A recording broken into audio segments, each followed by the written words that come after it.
California Angels pitcher making his major league debut through a no-hitter. On his debut? Yeah.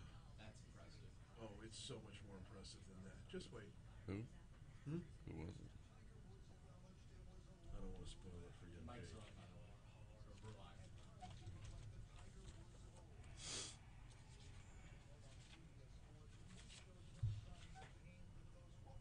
Remember him? Oh yeah, absolutely. Yeah. Is it a name I recognize?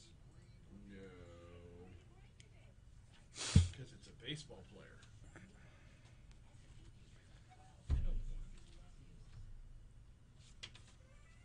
A very. No hints. So AirTag stalking's a real thing. I see the videos on TikTok and I'm like, y'all full of shit, man. Yes, I kind of threw those stories together for you because we didn't get a chance to record a new show this week, but yeah, those were stories we would have talked about. Elon buys Twitter, 9% of Twitter. Twitter hits a 27% boost. Yeah. I love that man. I love the fact that he got pissed off and said, okay, if y'all aren't going to change, I'll change you. I'm not going to sit around and wait for the government to do it. I'm not going to wait for some Senate select committee to come down with some rules. Screw it. I'm going to... He's Bruce Wayne with Asperger's. He is. The girl's got to get out the pool. I just bought this hotel. He's Bruce Wayne with Asperger's.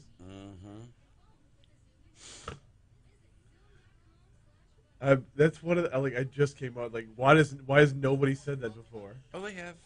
About really? Just not with Asperger's, but many people have compared him to Bruce Wayne. Oh, Elon Musk? Yeah, I've heard the Iron Man, like Tony Stark, that one too. which is funny because Elon Musk cameoed in Iron Man 2 as himself. And a big inspiration for RDJ's performance of this he based on Elon Musk.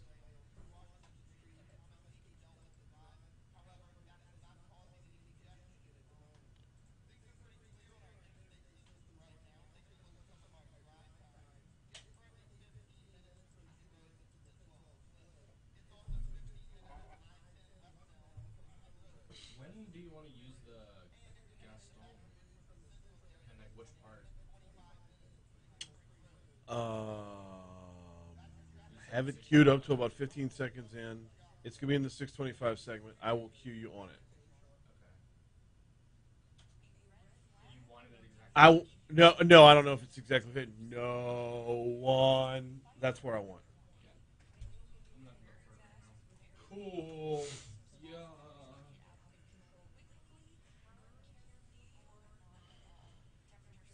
Yeah, burn carefully or not at all.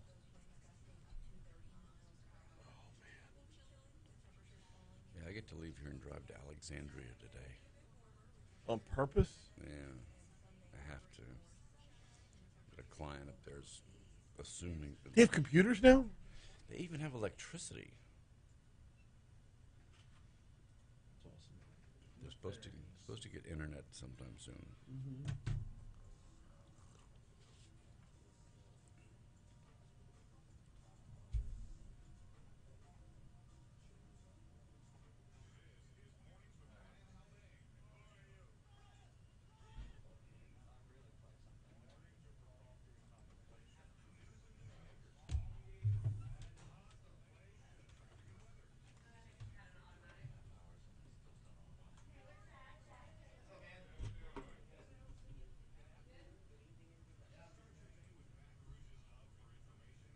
It's like I could choose which ear I want to listen through. I get the right or the left, but I can't get them both. I'll go with the right. 606, Talk 107.3 FM, WBRP, Mornings with Brian Haldane, off and running. Brian here with you, Jake producing. Happy Friday, everybody. Happy Masters Friday, everybody. It's nice to see the Masters in full swing. Nice to see Tiger Woods looking like Tiger Woods. Looking a little bit like Tiger Woods. We'll get into all that in a little bit. Actually, as I look at the rundown, We're definitely going to get into that at 8:40. Scott Rabalais is at the Masters. He going to join us on the hotline. Here's the guest list. 6:35, Haggai Davis. He's already in studio. Going to be in for a cup of tech gumbo. Apparently, AirTag stalking is a real thing. And we'll get into what it is when he's on. But, yeah, apparently it's a real thing. Also, Elon Musk got mad at Twitter. Elon Musk bought Twitter. Twitter went through the roof. It was fantastic. Watching that play out in real time was glorious. Also on the show this morning, traffic in Baton Rouge is awful. About to get worse. About to get way worse before it gets better. Dr. Shawn Wilson going to be on the hotline at 7:15. He heads up the Department of Transportation for Louisiana. Going to tell us what we can expect in the coming weeks and months as you'll see more construction on the College Drive flyover. We're going to talk a little bit about setting aside $500 million for a new bridge and a few other things. Namely, what's it going to take to change people's habits to get them off the deadgum interstate? He may not have an answer for that question because I don't know if there is an answer for that question. But that's at 7:15 this morning. 7:35, Mayor Pro Tem Lamont Cole is going to be in, I believe, in studio. He's got a bike ride coming up this weekend that we need to talk about and a few other nuggets we'll discuss with Lamont Cole.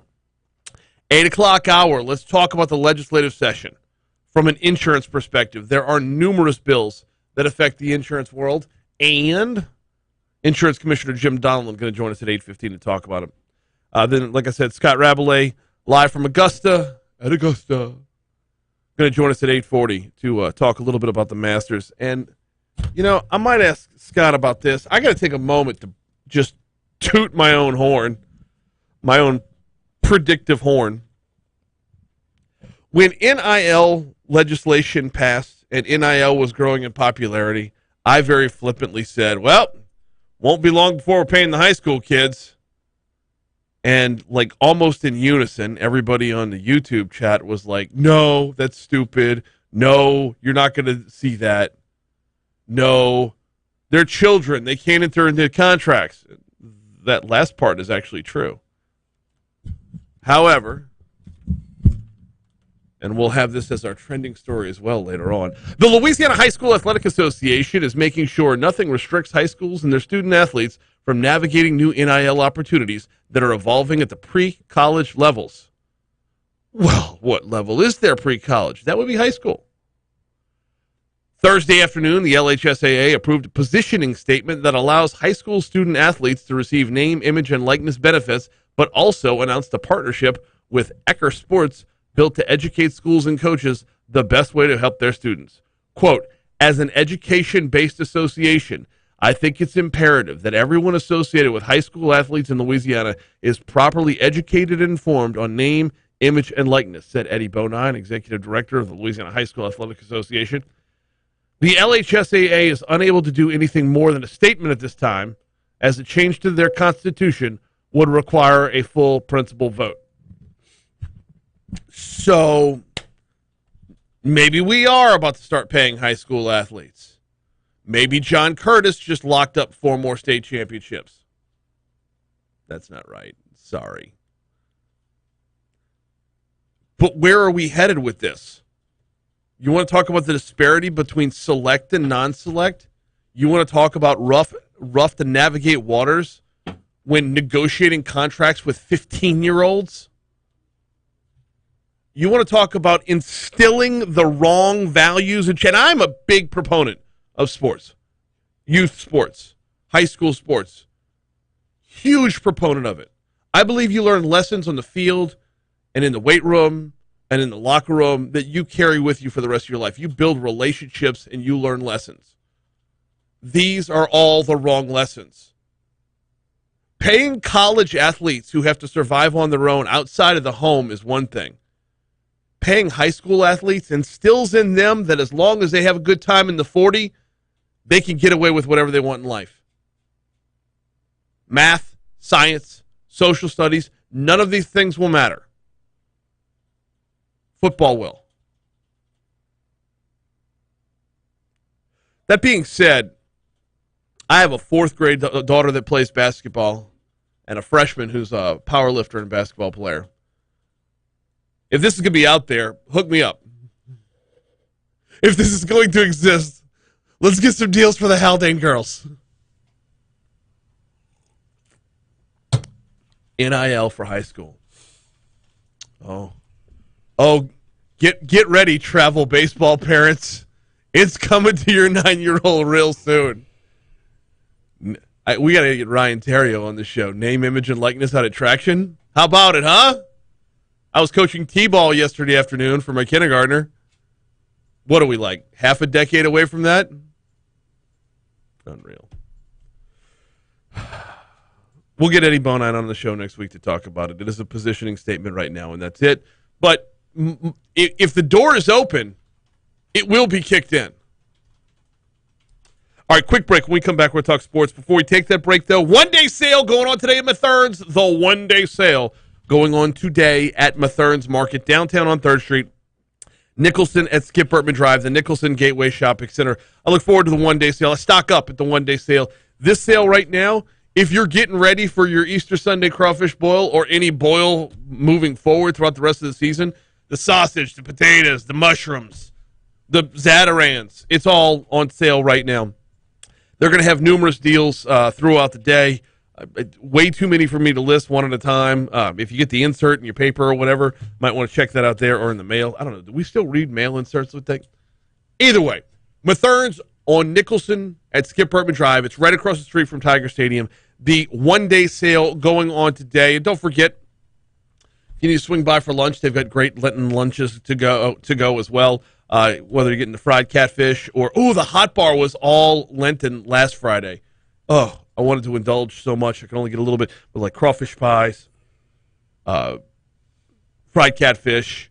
They had the hush puppies going on. Oh, it's fantastic. And, of course, the boiled shrimp is going to be going on as well. Downtown on 3rd, Nicholson at Skip Burtman Drive. It's Mathern's Market.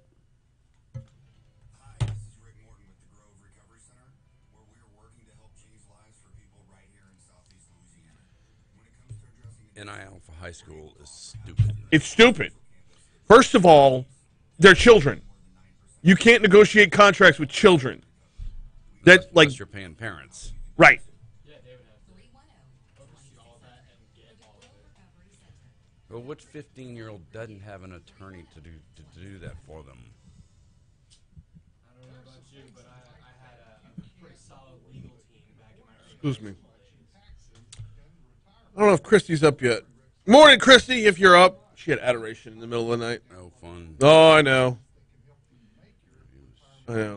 Normally, I wake up enough to ask her how it was. This morning, I saw her come back to bed. I was right back to bed. A long week this week. But good morning, Christy. Welcome in, Boo. So Brian Kelly talked to Nick Saban before he took the LSU job. Hey, is it a good job? And he still took it? Well, it launched Nick Saban. It got him out of Michigan State and made him the greatest. Nick Saban hated us.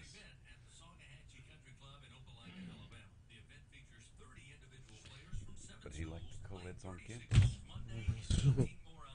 So I've heard. That's the reason he left. So I've heard. And Miss Terry said, we leaving here or I'm leaving you. Well,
Yep.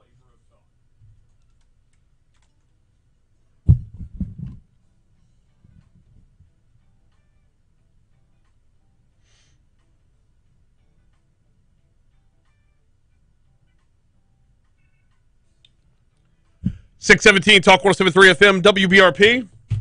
Sports time on mornings with Brian Haldane. We'll talk Masters a little bit later as we're one round in. If you're looking to the leaderboard to determine if you think yesterday's leader is going to win the Masters, I can let you know definitively there are only 5 times in the history of the Masters where the person leading after round 1 won it. Well, let me rephrase that. Where somebody went wire to wire. Only 5 times.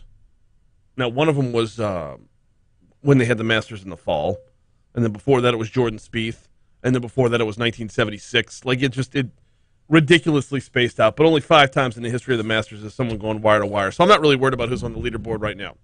LSU baseball. Stark Vegas this weekend, taking on the defending national champion Mississippi State Bulldogs. Both teams are 4-5 in conference play. The Bulldogs are not ranked. Jay Johnson still considers State's one of the top teams in the country. You know, there's guys that were there that contributed to them winning a national championship. They, won 2 out of 3 against Alabama 2 weeks ago. They won a game at Arkansas, which last weekend, which not many SEC teams have done over the past couple of years. So they're plenty good enough to beat anybody in the country, plenty good enough to go back to Omaha, and we're going to have to play our best to be successful. Tigers are coming in off a 16-3 midweek win over Grambling, which means all's right with the world, right? Posting up 16 runs on Grambling.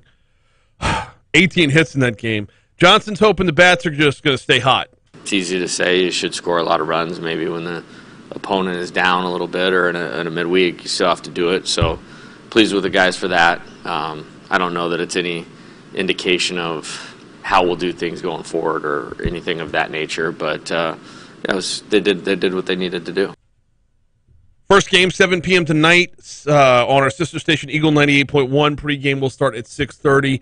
LSU softball, first pitch, 6 o'clock tonight. I believe they're at Texas A&M. You'll hear that game right here on Talk 107.3 FM. All right, we got a break for the Fox Business Report. When we come back, hurricane season. It's predicted to be another big one. We'll dive in next. Jeep that goes 0 to 60 in 2 seconds. Why? That's what It only costs you $90 in gas to do that, by the way. No, it's all electric. Oh, really? Okay, well, it only costs you $90 on your electric bill. It costs you about $20. Not even that, really. No, it wouldn't cost you that. No, I'm exaggerating. It's about $1.35, actually. For a full charge? Mm-hmm. Wow. But you got to spend $5,000 on equipment for your house to be able to charge it. I'm considering for the next car. Oh, yeah. I mean, I don't have shit for money, so I can't, but I would love to go. I want to get back in a pickup truck. I hadn't had a pickup truck in about a decade, but I want a hybrid pickup. But how is that received in the truck community, though? It's still got gas. Yeah, but you're allowing for the possibility of acknowledging new technology, which is never received well. Yeah, but at 45 miles a gallon. I mean, maybe in the bro country sector. I don't care what they think about me when I'm getting 45 miles a True, gallon. it's true.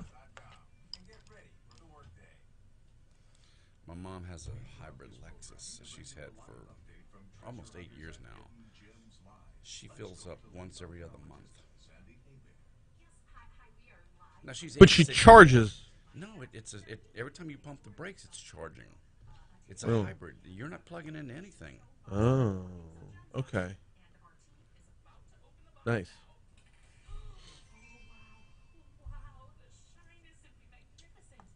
So,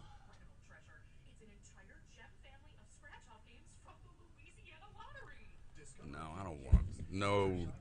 Eric, I don't want a Ford Maverick. I want a 150. I want a Dodge Ram. F-150. First thing I Yeah, ever you know what drove the F stands for. I want a FU 150. That's it. The first vehicle I ever drove when I was 15 years old was a Ford F-100. Before the 150 was ever even. You know what I learned how to drive on? 1971 pickup truck. You know what I learned how to drive on? A 1979 Fiat Spider. Oh wow. My dad took 5-speed standard, and yeah, my dad was like, "You're going to learn how to drive standard before you're going to learn how to drive automatic. If you're going to get your license, you got to learn to stick first." But so he called that his midlife crisis car. I would kill to have that car. Love that thing. But a 1971 what? 1971 Ford F-100 with a straight 6 under the hood. I mean, the engine was. Yeah. You used to crawl inside the hood and work on the engine. Yes. Yes. While the car's running, it's a little warm in here. I mean, you can't even change the spark plugs in modern day vehicles. You No. It's no reason to even try and change your own oil anymore. It's such an ordeal. No, it is. So We used to take. it's also more expensive. We're to the point now where it's more expensive to change your own oil. I mean, we would take the damn engine apart over a weekend and put it back together. Because it was a motor. It was something that was disassemble and reassemble. It wasn't a computer on wheels, basically. Oh, Jake, when we come in for Tech Gumbo, actually, you know what? When we get to the break at the bottom of the hour, I'm going to go re-ingest it. I keep forgetting during the rest of the week. He's got an intro that has both sponsors mentioned, and the one that's in there is not. So I need to make sure it's the right one. Renee had a 1970 Fiat when she was in college. What they say Fiat used to stand for? Fix it again, Tony? No, that was the joke. Kind of like Ford was found on Roadside Daily. First on race day. Do you want the video or no? Nah, just the music. Do you want that first or the cuts? The cuts. Okay.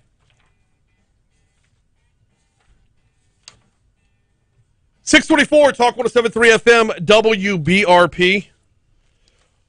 Mornings with Brian Haldane rolling right along. We got Cup of Tech Gumbo coming your way in just a little bit, having the most non-technology friendly conversation during the break. Just pining for yesteryear in an automotive sense. If you're not watching us on YouTube, you're not even hearing what's going on. During the breaks, Haggai and I have been having a conversation about the cars we learned to drive on. And that's not even one of the topics today. We're going to be talking about AirTag stalking, which I read the story and I still don't believe it. And Elon Musk got pissed at Twitter, so he bought it, which was a very Bruce Wayne flex. That's all coming up a little bit. So the researchers at Colorado State University are predicting another active hurricane season for 2022. And when you want to know about what's going to happen in the Gulf of Mexico and the Atlantic, let's turn to a university in a landlocked state. We always have. 19 named storms. CSU PhD candidate Alex DeRose. Wow. Okay, DeRose says they're forecasting 9 of the named storms will develop into hurricanes.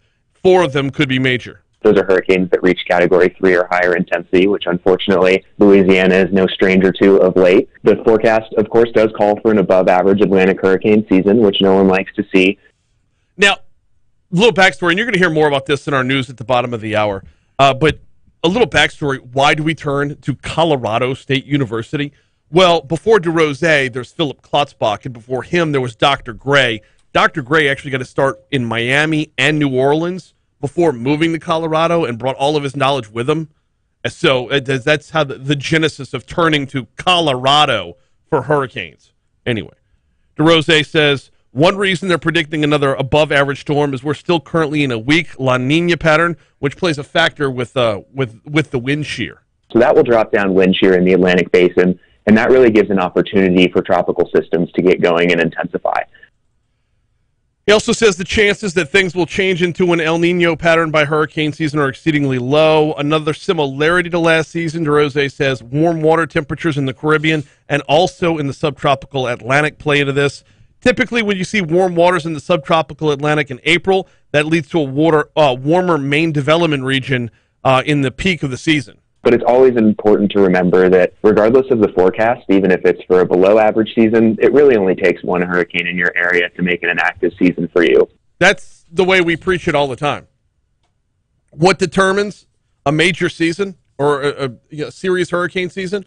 If one hits you. It's just that simple. So 19 named storms predicted, one of my favorite things to do leading up to hurricane season. We're probably going to do this twice because it's, April 8th today? Hurricane season starts on June 1st. One of my favorite things to do leading up to hurricane season is making fun of the names. Yes, I like to tempt fate. I like to taunt hurricanes. I like to call them out and ask for their absolute best. I know. It can be punishing. But what are the names for the 2022 hurricane season? Well, it goes boy, girl, or girl, boy, depending on the year. Alex is the A. You got Bonnie at the B. Now, naturally, if Bonnie is the B, then get Haggai's mic on. If Bonnie is the B, what's going to be C? Clyde. That's what I'm saying! Completely agree with you. You got to have Bonnie and Clyde. No, it's Bonnie and Colin. I don't know how you do that. It's a wasted opportunity. Swing and a miss. I know. Did they retire a Hurricane Clyde? I've never heard of a Hurricane Clyde.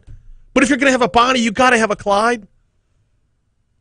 Danielle, followed by Earl, which leads to so much potential either from the sitcom My Name is Earl or the Dixie Chicks Earl Had to Die. So we're going to have fun with Earl for sure. Earl is followed by Fiona.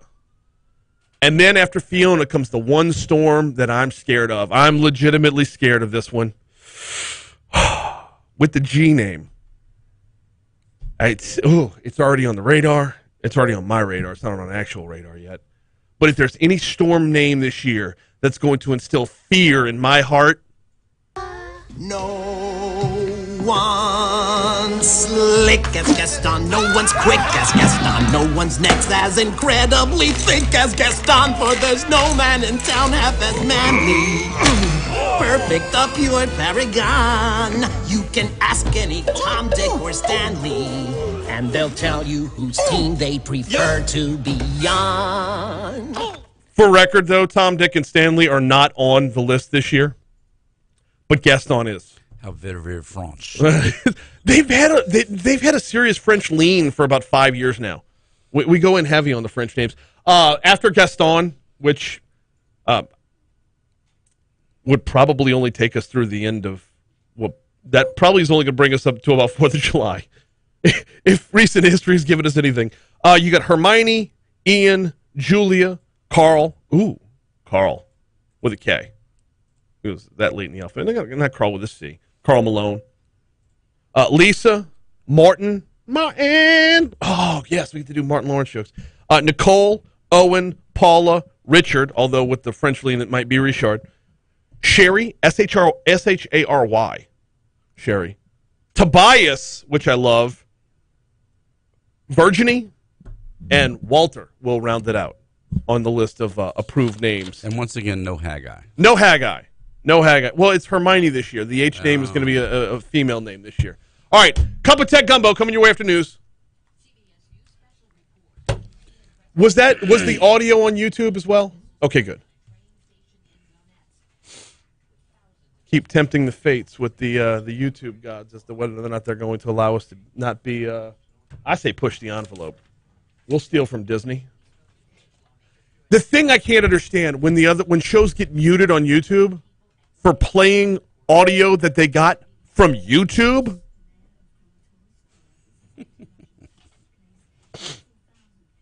Well, videos are under different copyright protections as well as monetary plans. yeah, well, we're licensed by SCAP and BMI. You don't gotta negotiate with me. Renee Drew learned to drive on a 1969 Buick Electra 225. I bet that was a tank.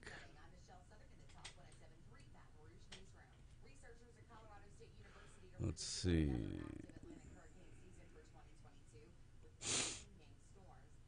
Isuzu, God, an Isuzu diesel pickup truck. That's very obscure, Eric.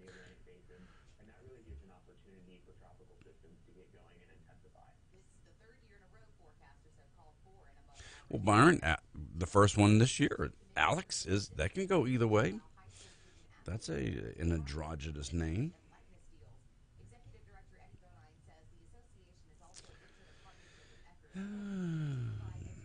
What else we got out there?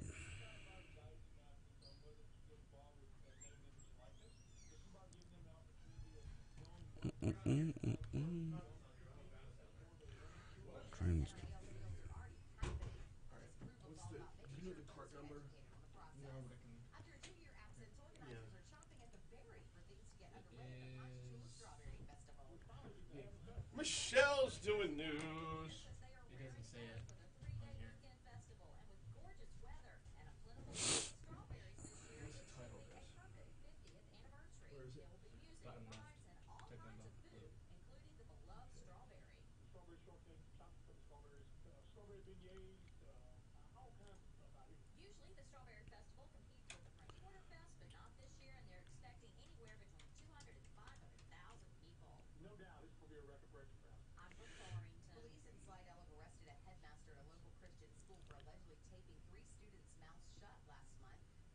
Why is it not showing up there?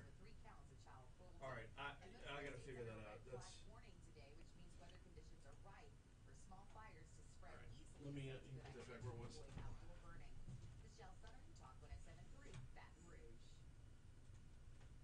This report is brought to you by the Shawbills Tire and Auto Service Traffic Center, where you can get free tire repairs on all household cars when you purchase new tires. It's all part of the Charlie's Dozen, and it's only at Shawbills. Drivers be advised, LA 325 eastbound at North Airline Avenue and LA 641 is closed due to an accident. No word yet on how many vehicles were involved or how long that roadway will remain closed, but an alternate route is recommended. As far as our What road did he say? go this morning, things are all Play that one, please. a 17-minute drive from Cuban Road to the 1012 split, and you can get Oh. 15 minutes on I-10 westbound from Highland Road to the Mississippi River Bridge. That's your traffic update, where reports are always brought to you by Shawbill. From the Guarantee Media Studios, Carl is in Spackler.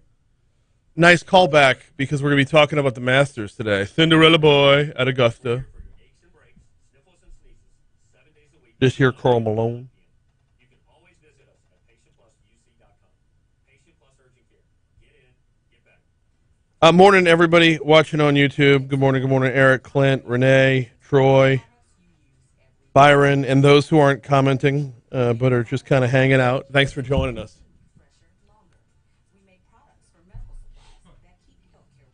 The first public call made from an iPhone was made by Steve Jobs. He called a Starbucks and ordered 4,000 lattes, then said, "Just kidding," and hung up. Dick move. It was in front of like a whole conference. It was like thousands of people at the Apple's Macworld conference. Just on social media.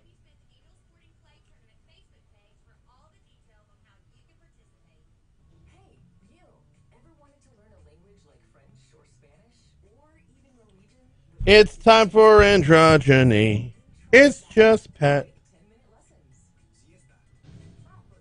Games, podcasts, Garbage. live online classes with a Oh, yeah. It's a dumpster. That's like, what the hell? Every Friday morning. effortless. Learn a new language with ease. Go to Eric says more 4-lane roads. Why 30 is not 4 lanes or 190 to Hammond, then airline 4 lane in a lot of spots. It should be 6. I asked John So- Wilson that question myself. Do I? I've already asked John Wilson. Because it involves spending money. No, there's pipelines on both sides of the road. They'd have to move the pipelines. That's why it hadn't been 4-laned up to this point. And they will have to if they build this. When they build this bridge, if and when they build this bridge, they're going to have to move all those pipelines to be able to 4-lane it. You're talking about 30 specifically. Highway 30 between Yeah. LSU and Tanger. Yeah. I'm talking about Old Hammond, and I'm talking about why is an airline 6 lanes all the way to Prairieville? Okay.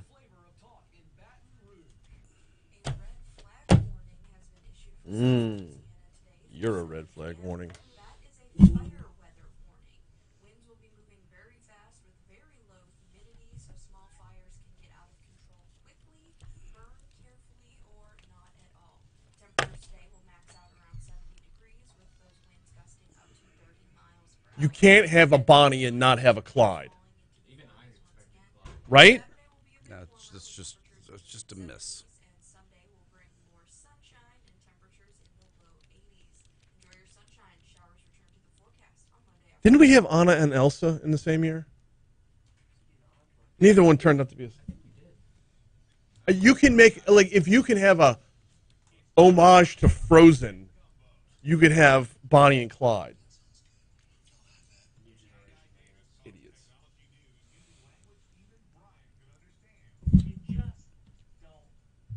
I don't have your head for science, so I'm not going to be able to help much. For a full survey, check out Tech Gumbo, presented by Cardinal Capital and General Informatics. Saturday and Sunday at 4. We got 30 years worth of files right here in this computer.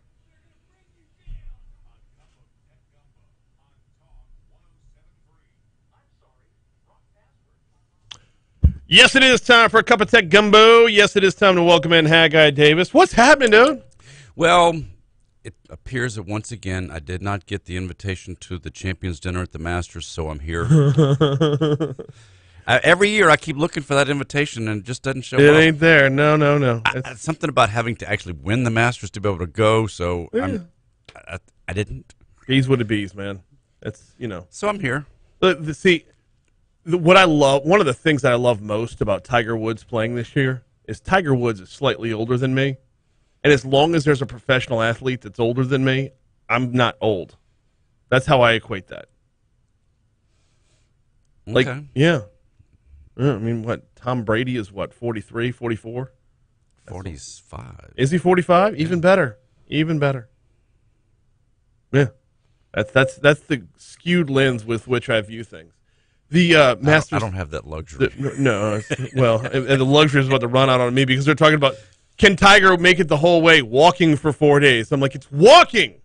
Oh, it's a lot of yards. He's got 1.5 legs, though. Yeah, I know. It's true. That is true. Put up a good first day. A decent first day. 1 under on day 1 is not bad. Here's the thing. If he wakes up feeling like a 46-year-old this morning, he might be a little bit less today and then a little bit less tomorrow. But my prediction here is if Tiger is within 5 strokes of the lead going into Sunday, I would take him to win. Because by Sunday, the legend of Tiger Woods will be bigger than Tiger Woods. It won't be about how he plays on Sunday.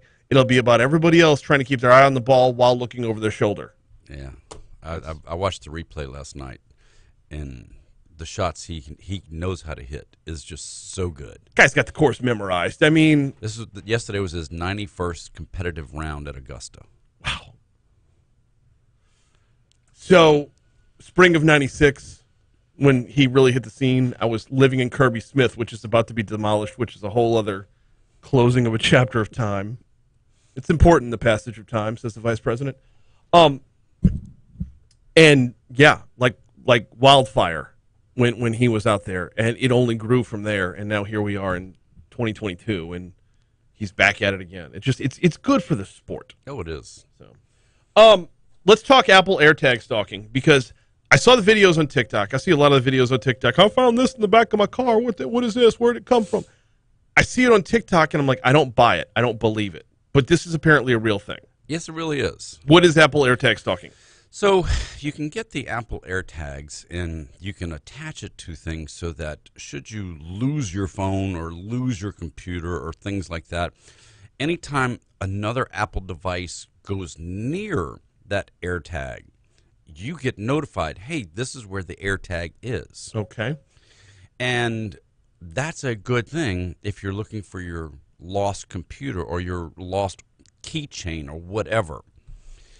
The problem is when you're wanting to follow someone illegally, maybe, call it stalking. Yeah. If I attach that Apple AirTag to the underside of your car, and you show up in a parking lot somewhere, every time somebody walks past your car with that air tag on it, it's going to notify my car where my phone where your car is. And so now I can show up where you are. It's a bad thing. Doesn't it also notify the person who's being followed? If you go to your phone, if you have an Apple phone, you can actually do it from an Android as well. Okay. You have to download some different a different app to be able to do it. But on your iPhone, if you go to your settings and you turn on the notification for the AirTags, you will be notified every time you walk past an AirTag. Okay. And so when you're in your vehicle and you keep seeing the same AirTag show up over and over and over, there's your warning, hey, somebody has an AirTag that's stalking me, kind of thing. And so you need to immediately call the police, have them come remove the AirTag, get the serial number off the AirTag, and then find the owner. Yeah. Well, we're going to talk about the likelihood of finding the owner in just a second. But reading from the article, according to research by Motherboard, which got hold of reports from 8 major police departments covering a period of 8 months, in that time there were 150 reports that mentioned AirTags, 50 of which came from women who had received notifications that a rogue AirTag was tracking them. Half of those 50 women suspected a man in their lives may have been responsible for planting the AirTag with the goal of following and harassing them. In one case, a woman had called the police because a man had escalated his harassment. The report records her as saying he'd placed an AirTag in her car and threatened to, quote, make her life hell. Now, so 50 of them, so half of the 50. So we're talking 25 out of the 150 are women who knew they were being followed or suspected they were being followed by somebody they knew. That means the other 125 have no clue where this is coming from. And yes, while it's scary to be stalked, there might be some level of reassurance that you know where the stalking is beginning. Having it completely in the dark is that much more frightening. And these are the 150 that are being reported. Oh, yeah. Well, that's because they found them. Exactly. Right. How many more are out there? What's an AirTag cost? Oh, I don't think they're very expensive. Right. I think they're under $100. And if you're willing to stalk somebody, you don't care how much things cost. No, yeah, I realize that, but that's an investment. And so they can be a good thing when used the right way. Yes. To help find your lost keys, to find your missing computer, whatever. But it's just opened up the door you just don't want people to walk through. No, you don't. I would imagine a lot of this is creep factor. Creep factor, yeah. I'm wondering how much is just something that innocently went wrong. Is that even possible? Oh, sure. That bad guys take advantage of things that were made for the society, better part of society? No. I mean, like AirTags ending up where they're like, let's say you were supposed to have it on your iPad and it got left in the car, like somehow it got detached from the iPad, or does it get embedded? No, it would be stuck to the back of it. Right. It's a device a little bit. If you took 3 quarters and stuck them together, that's how big this is. So if you have your iPad in somebody else's car, like let's say ride sharing, which happens a lot, you go to pick up your iPad, AirTag falls off, now you're stalking the Uber driver. Okay, I can see that, but you're going that AirTag is going to run out of a battery eventually. I mean, yeah, it's so. Yeah. Well, yeah, but if it's found within the time frame, you become one of those 150 reported within. By the way, that's just 8 different police precincts. This is not nationwide data. There's nothing cumulative about this. All right, going to take a quick break on air. We'll continue the conversation on the YouTube page, Mornings with Brian Haldane on YouTube. Go ahead and subscribe while you're there. When we come back, let's talk about the likelihood of people actually being caught and or prosecuted. And we got to talk about Elon Musk because he bought 9% of Twitter, and that was the best day Twitter's ever had, or close to. That's all coming your way in just a little bit. Going to get you to your money now. We're going to check traffic again. When we come back, we'll continue with a cup of tech gumbo right here on Talk 107.3 FM. Hey, don't forget, Dreams Come True Radiothon going on all month long. You can help. You can make a difference. You can make a dream come true for a Louisiana kid facing a life-threatening illness. Go to talk1073.com to learn more.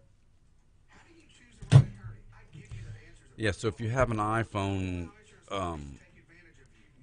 you go to Find My app, the Find My app. Tap on the Me icon at the bottom right, and then you just turn on the safety alerts, and that's what will pop up on your phone. If I were guessing, I would say that a chunk of this, a big chunk of this, is suspicious spouses. Oh, absolutely. No intent to stalk anybody, but he's been coming home late from work. I want to know what he's up to. If not just that, but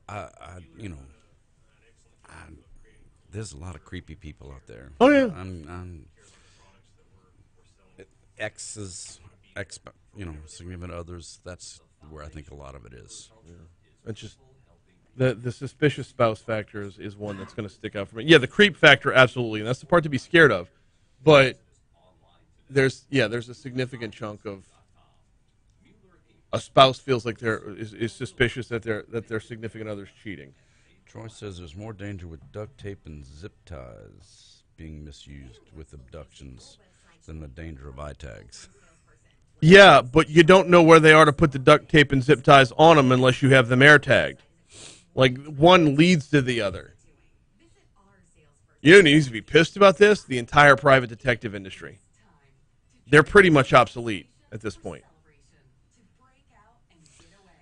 Another one of those things where AI has replaced a... Who knew that would be, like, the next industry to fall? And they're not going to fall, but, like... Because, I mean, shit, we still have travel agents today. Why do we still have travel agents today? They specialize in Disney. I don't care.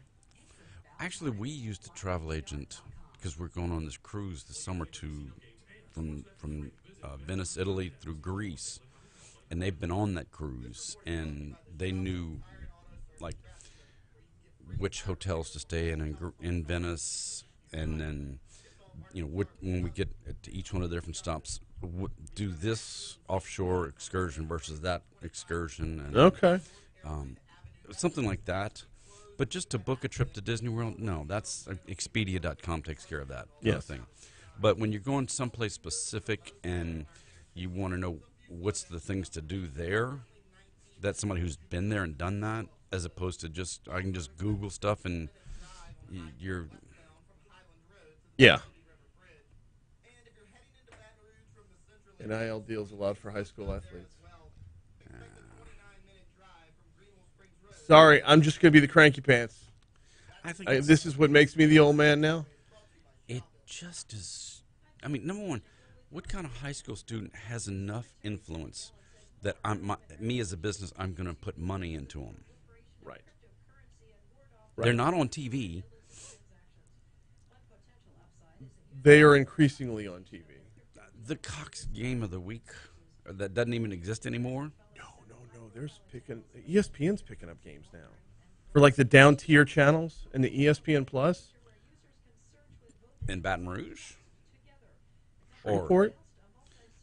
Okay, so you've got random schools around the country that have national recognition because they've had, but St. Paul's has been on ESPN, if I'm not mistaken. Is it? Once. Yeah, they played Christian Brothers out of Tennessee. Okay. And that was kind of a big deal. I think Catholic has been on once or twice. But still, I mean, for me to say, okay, I'm going to give you $500 a month running back from pick a school. I mean, Woodlawn. Dutchtown. Dutchtown's a good example because Dutchtown has produced a lot of NFL talent. Right, but what kind of exposure is this high school kid going to give my business that's worth $500 a month? Nothing. None. Because, well, first of all, a high school kid should not have time for a schedule like that. So I don't. To me, I just don't see it. It just doesn't make sense. It's not worth the investment on one end, and on the other end, you're entering into so many different legal battles. And then on the third part of this, and this is the part that I can't get past, you're teaching children that it's about the dollars. Right.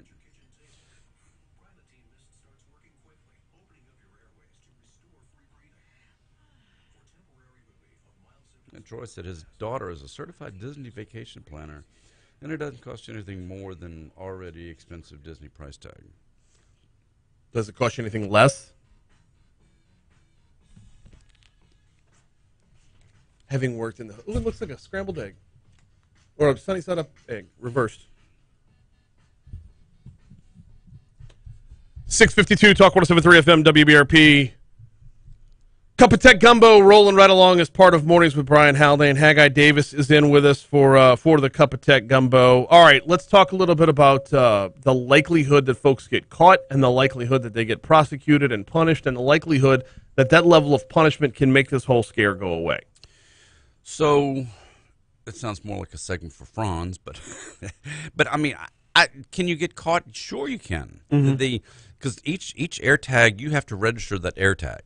Yes. And so you open up, you pull off the AirTag, and there on the back of it's going to have the serial number. You know who bought and registered that AirTag. So that's the easy part of how to find who has the device, who bought the device and set it up. Tracking it back, if you put some fictitious name on it, then you put an alias on it, then it'd be harder to track it back. But right. You can find the information, as Apple knows where it's sending all of those announcements. Okay.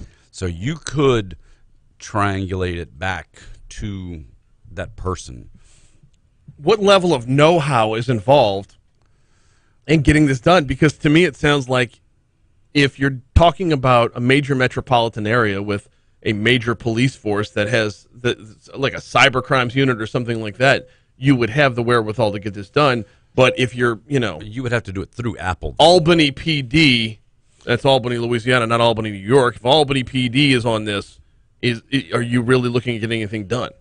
No, at that point, I mean, you're an investigator who's putting a public records request into Apple and saying, hey, we need to see if this person has ever received any of the Apple AirTag requests. The first question asked is, what is Apple doing about it? So what is Apple doing about it?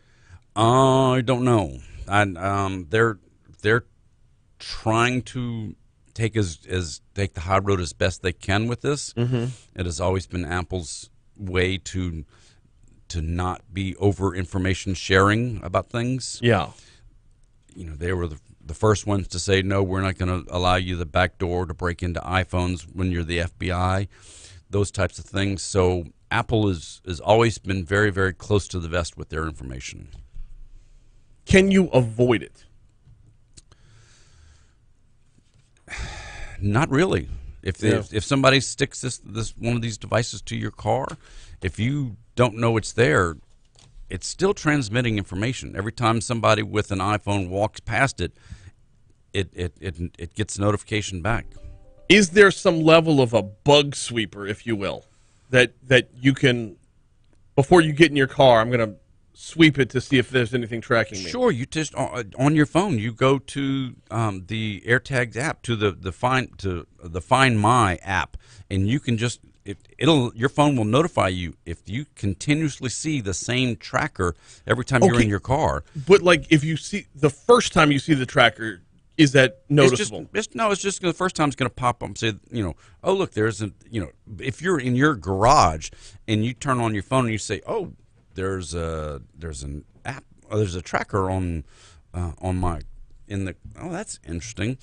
But then the second time you go, or if you're in a parking lot outside of the mall and you see that same tracker showing up, now that's the red flag. So best practice is to go from the first time you see it to a very, very public place to see if you're seeing the same ID. And then you'll know immediately, okay, this thing's somewhere in my car. Gotcha. And that's when you call the police. Okay.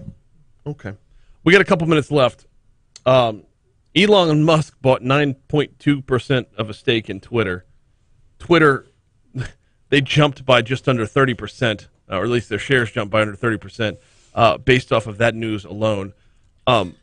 This story fascinates me from so many different aspects, starting with why Elon Musk bought Twitter. So Elon has been demanding some changes because Elon is a notorious Twitter user. And several weeks back, he put out a tweet that, I think I may just start my own social media platform, and even put a poll on his Twitter. Should I do this? And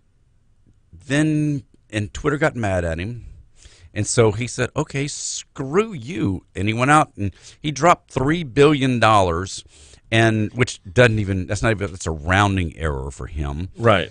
and he bought 9.2% shares of Twitter, so he's now the single largest holder of Twitter shares of stock, and now he also has a seat on the board, and he's going to have some changes made from the inside.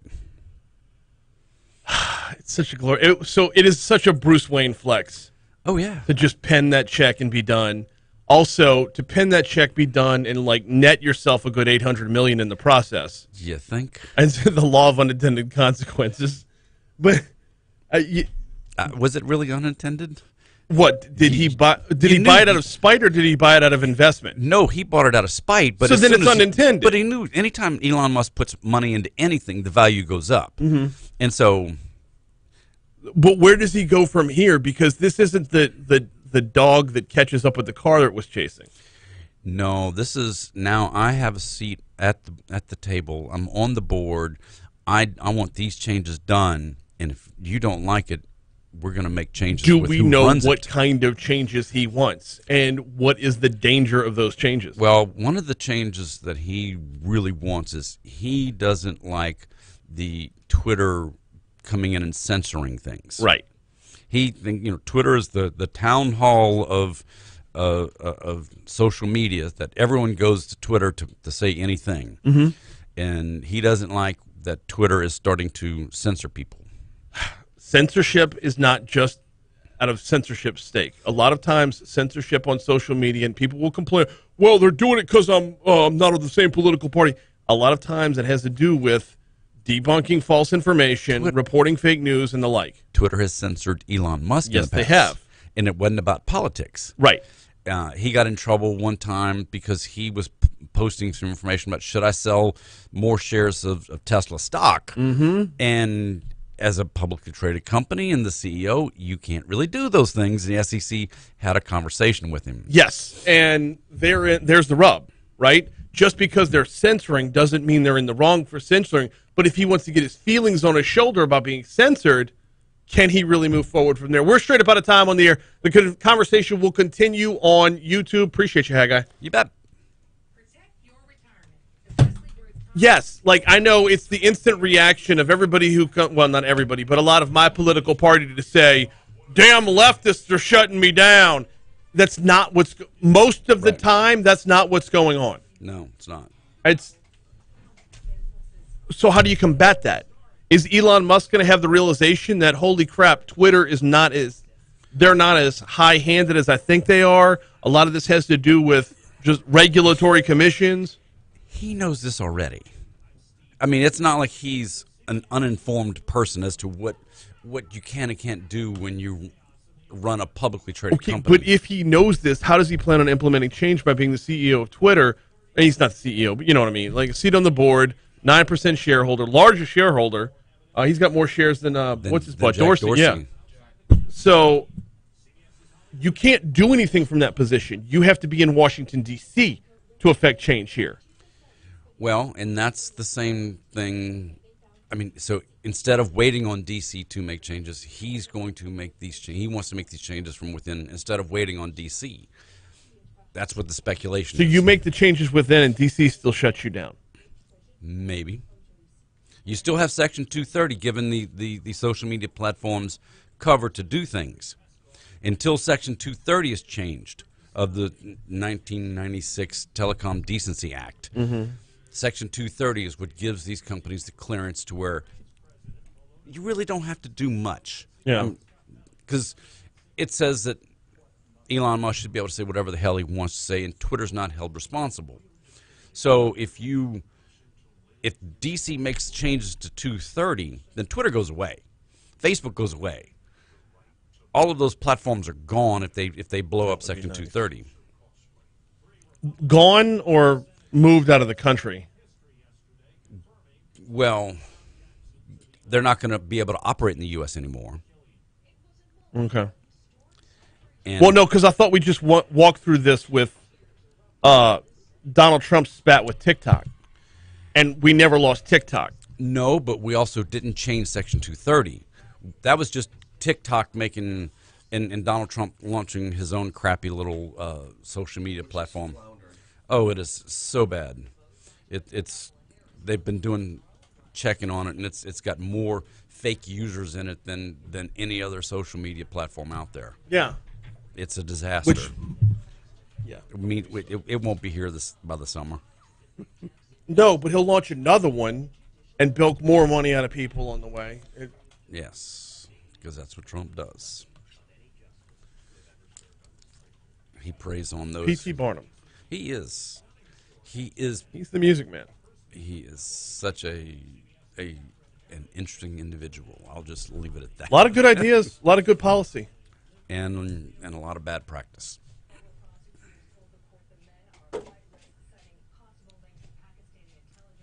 So it's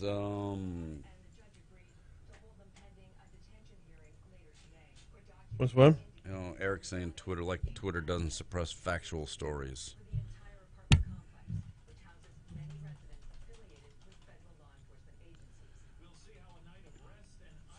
I'm sure there are specific examples of factual stories, but the overwhelming majority is stuff that either is fake news, something that really shouldn't be tweeted, like Elon Musk giving out inside information. Yeah.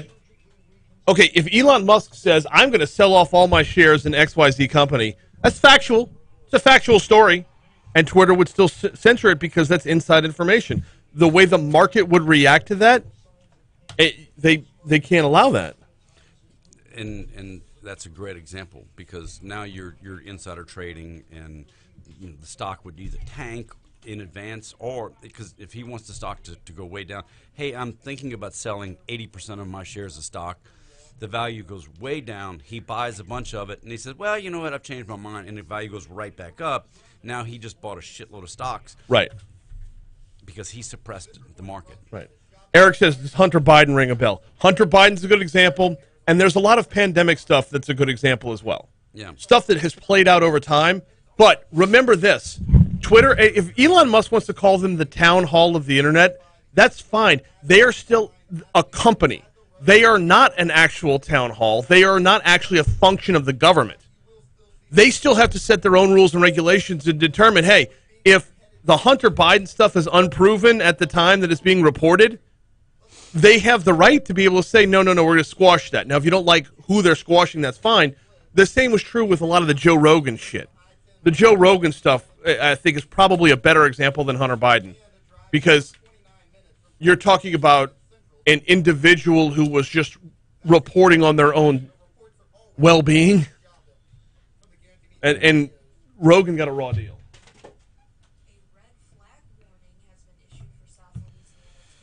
Yes. All right, my friend. I get to go westbound and down. Go to Senla. Yeah, west than north. Yes. Don't forget about the speed trap. Or do you take the interstate to the left? I take I-10 going, but 190 coming back. Yeah. Yeah. Because coming up to that bridge, you just never know. You're leaving like now? Yeah. Oh, good. Yeah, you'll be out in front of it. Oh, yeah, Cool. going up, I got no Yeah. problem. But coming back later this afternoon, that's when you... Well, because you know 10 coming across the bridge is going to be gridlocked by noon. Yeah. Later, Haggai. Thanks, man.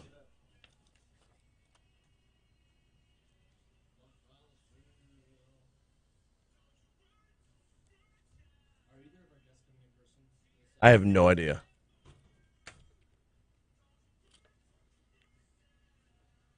Lamont Cole might be. 706, Talk 107.3 FM, WBRP, Hour 2 of Mornings with Brian Haldane coming your way right now. Brian here with you, Jake producing. Thanks again to Haggai Davis for this fantastic conversation about air tags, which, look, I'll admit it, I didn't take them seriously. I that's one of the instances where I saw it firsthand and did not believe my own eyes, because that's where we are as a society right now. Like, what did What did the Marvin Gaye lyric from Heard It Through the Grapevine? Believe half of what you see and none of what you hear? Yeah, that was a half that I didn't believe. But apparently it's a real thing. Also, the Twitter conversation about Elon Musk was fantastic, and it continued through the break. And thanks to y'all who are posting up comments on our YouTube page, continuing the conversation. Really, really great feedback there as well. All right, this hour, it is Friday. And you know by noon on Friday, I-10 eastbound coming across that Mississippi River Bridge, not the old bridge, the Horace Wilkinson Bridge, it's going to be gridlock. It's just to be stopped from Port Allen over here. It's to the point now where it's no longer news. It happens so frequently, it's no longer news. You know but that by this afternoon, 10 westbound, passing College Drive and Acadian, how that's going to be stacked up. Well, things are about to get worse as DOTD is undertaking some projects that are going to hopefully make it better long term, but we are going to have to suffer some growing pains. Secretary Shawn Wilson heads up the Department of Transportation in Louisiana. We're going to talk about the impact that a new bridge would have on Baton Rouge, the difference between investment of dollars and squirreling away dollars when it comes to the governor wanting to set aside $500 million. I want to talk a little bit about the site selection. I am of the opinion, pick a damn spot and run with it. Well, I know that is not how it plays out. I know there's more to it than that. Secretary Shawn Wilson is going to join us in our next segment to talk about what goes into it more than that when you're picking a spot for a new bridge. Before we get to him, though, we have top stories and trending coming your way right now on Talk 107.3.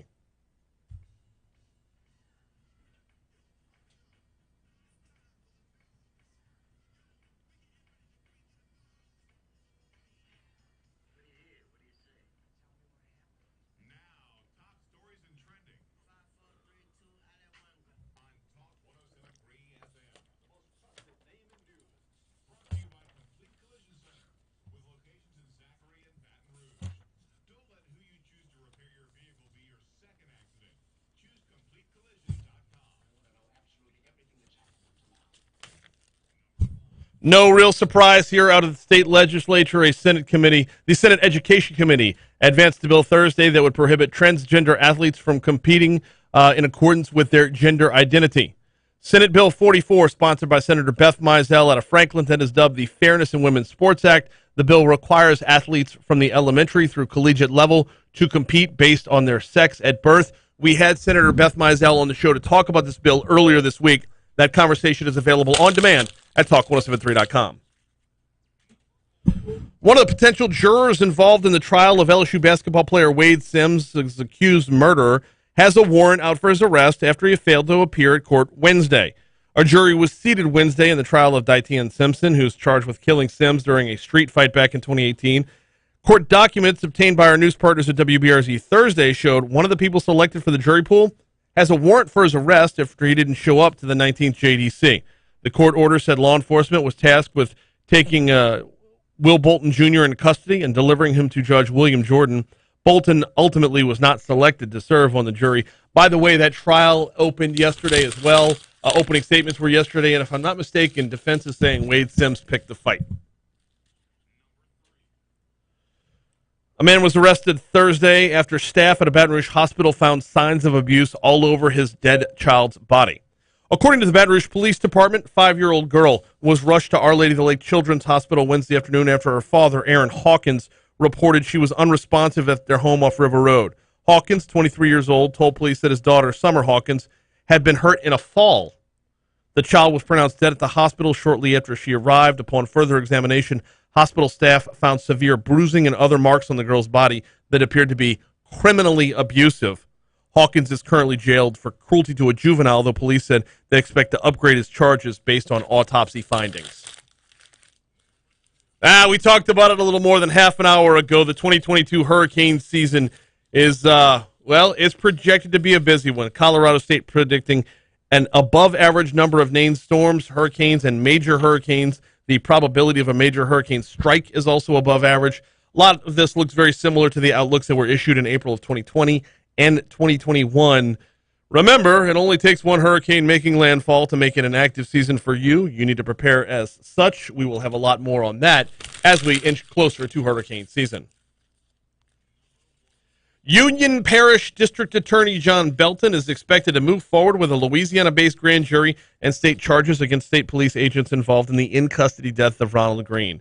We had a little bit on this story yesterday. To dive a little bit further, Belton shared the news with Chris Nakamoto over at WBRZ and lawmakers on Thursday. At first, he was asked by federal authorities to hang back. Once federal authorities kind of missed a window to move forward with charges, Belton said he contacted feds when he first saw the videos, and, well, he's moving forward now. So as far as federal charges are concerned, the window's not closed, but it's closed enough to give Belton the go-ahead.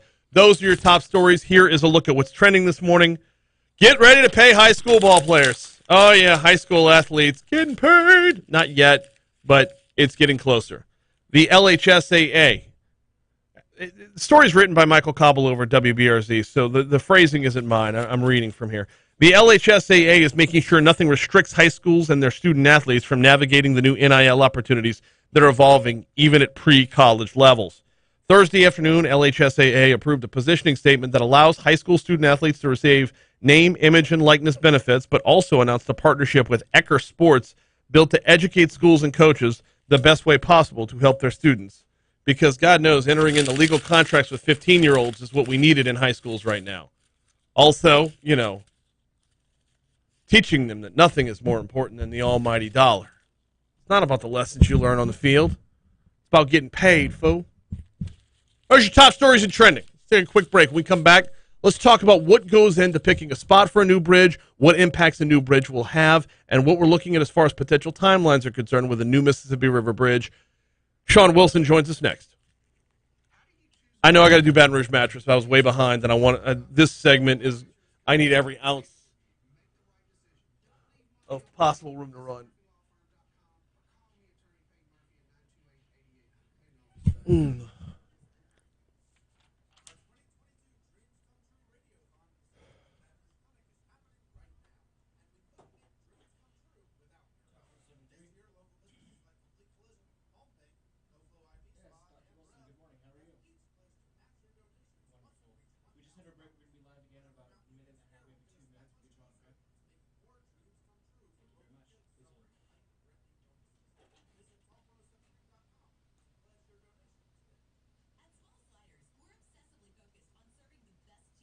I need to get water. Ow!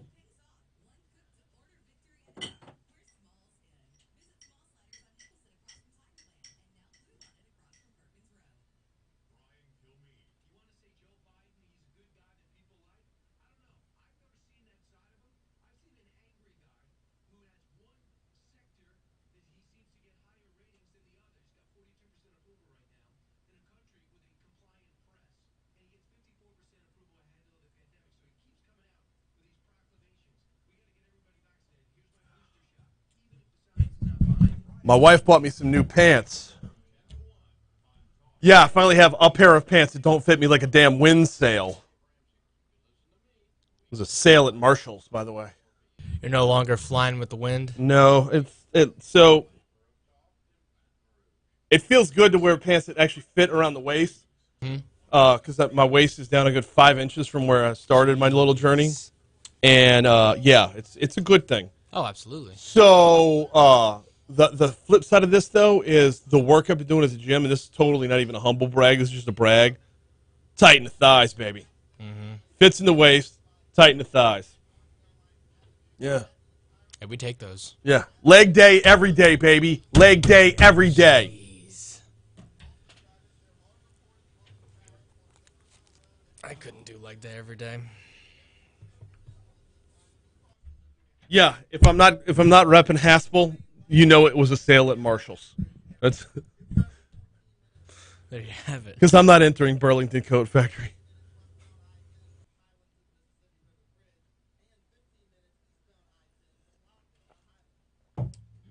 You walk into a Burlington Coat Factory, it looks like downtown Maripol today. Too soon? Too much? Did I just get canceled? 717 Talk 107.3 FM WBRP mornings with Brian Haldane rolling right along. So it is an inevitability. It is not even news anymore. By noon today, I could say this with a level of certainty that it's just I have confidence in this.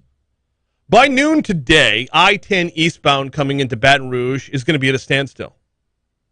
It is to the point now where you could just note that. It like the sun coming up in the east.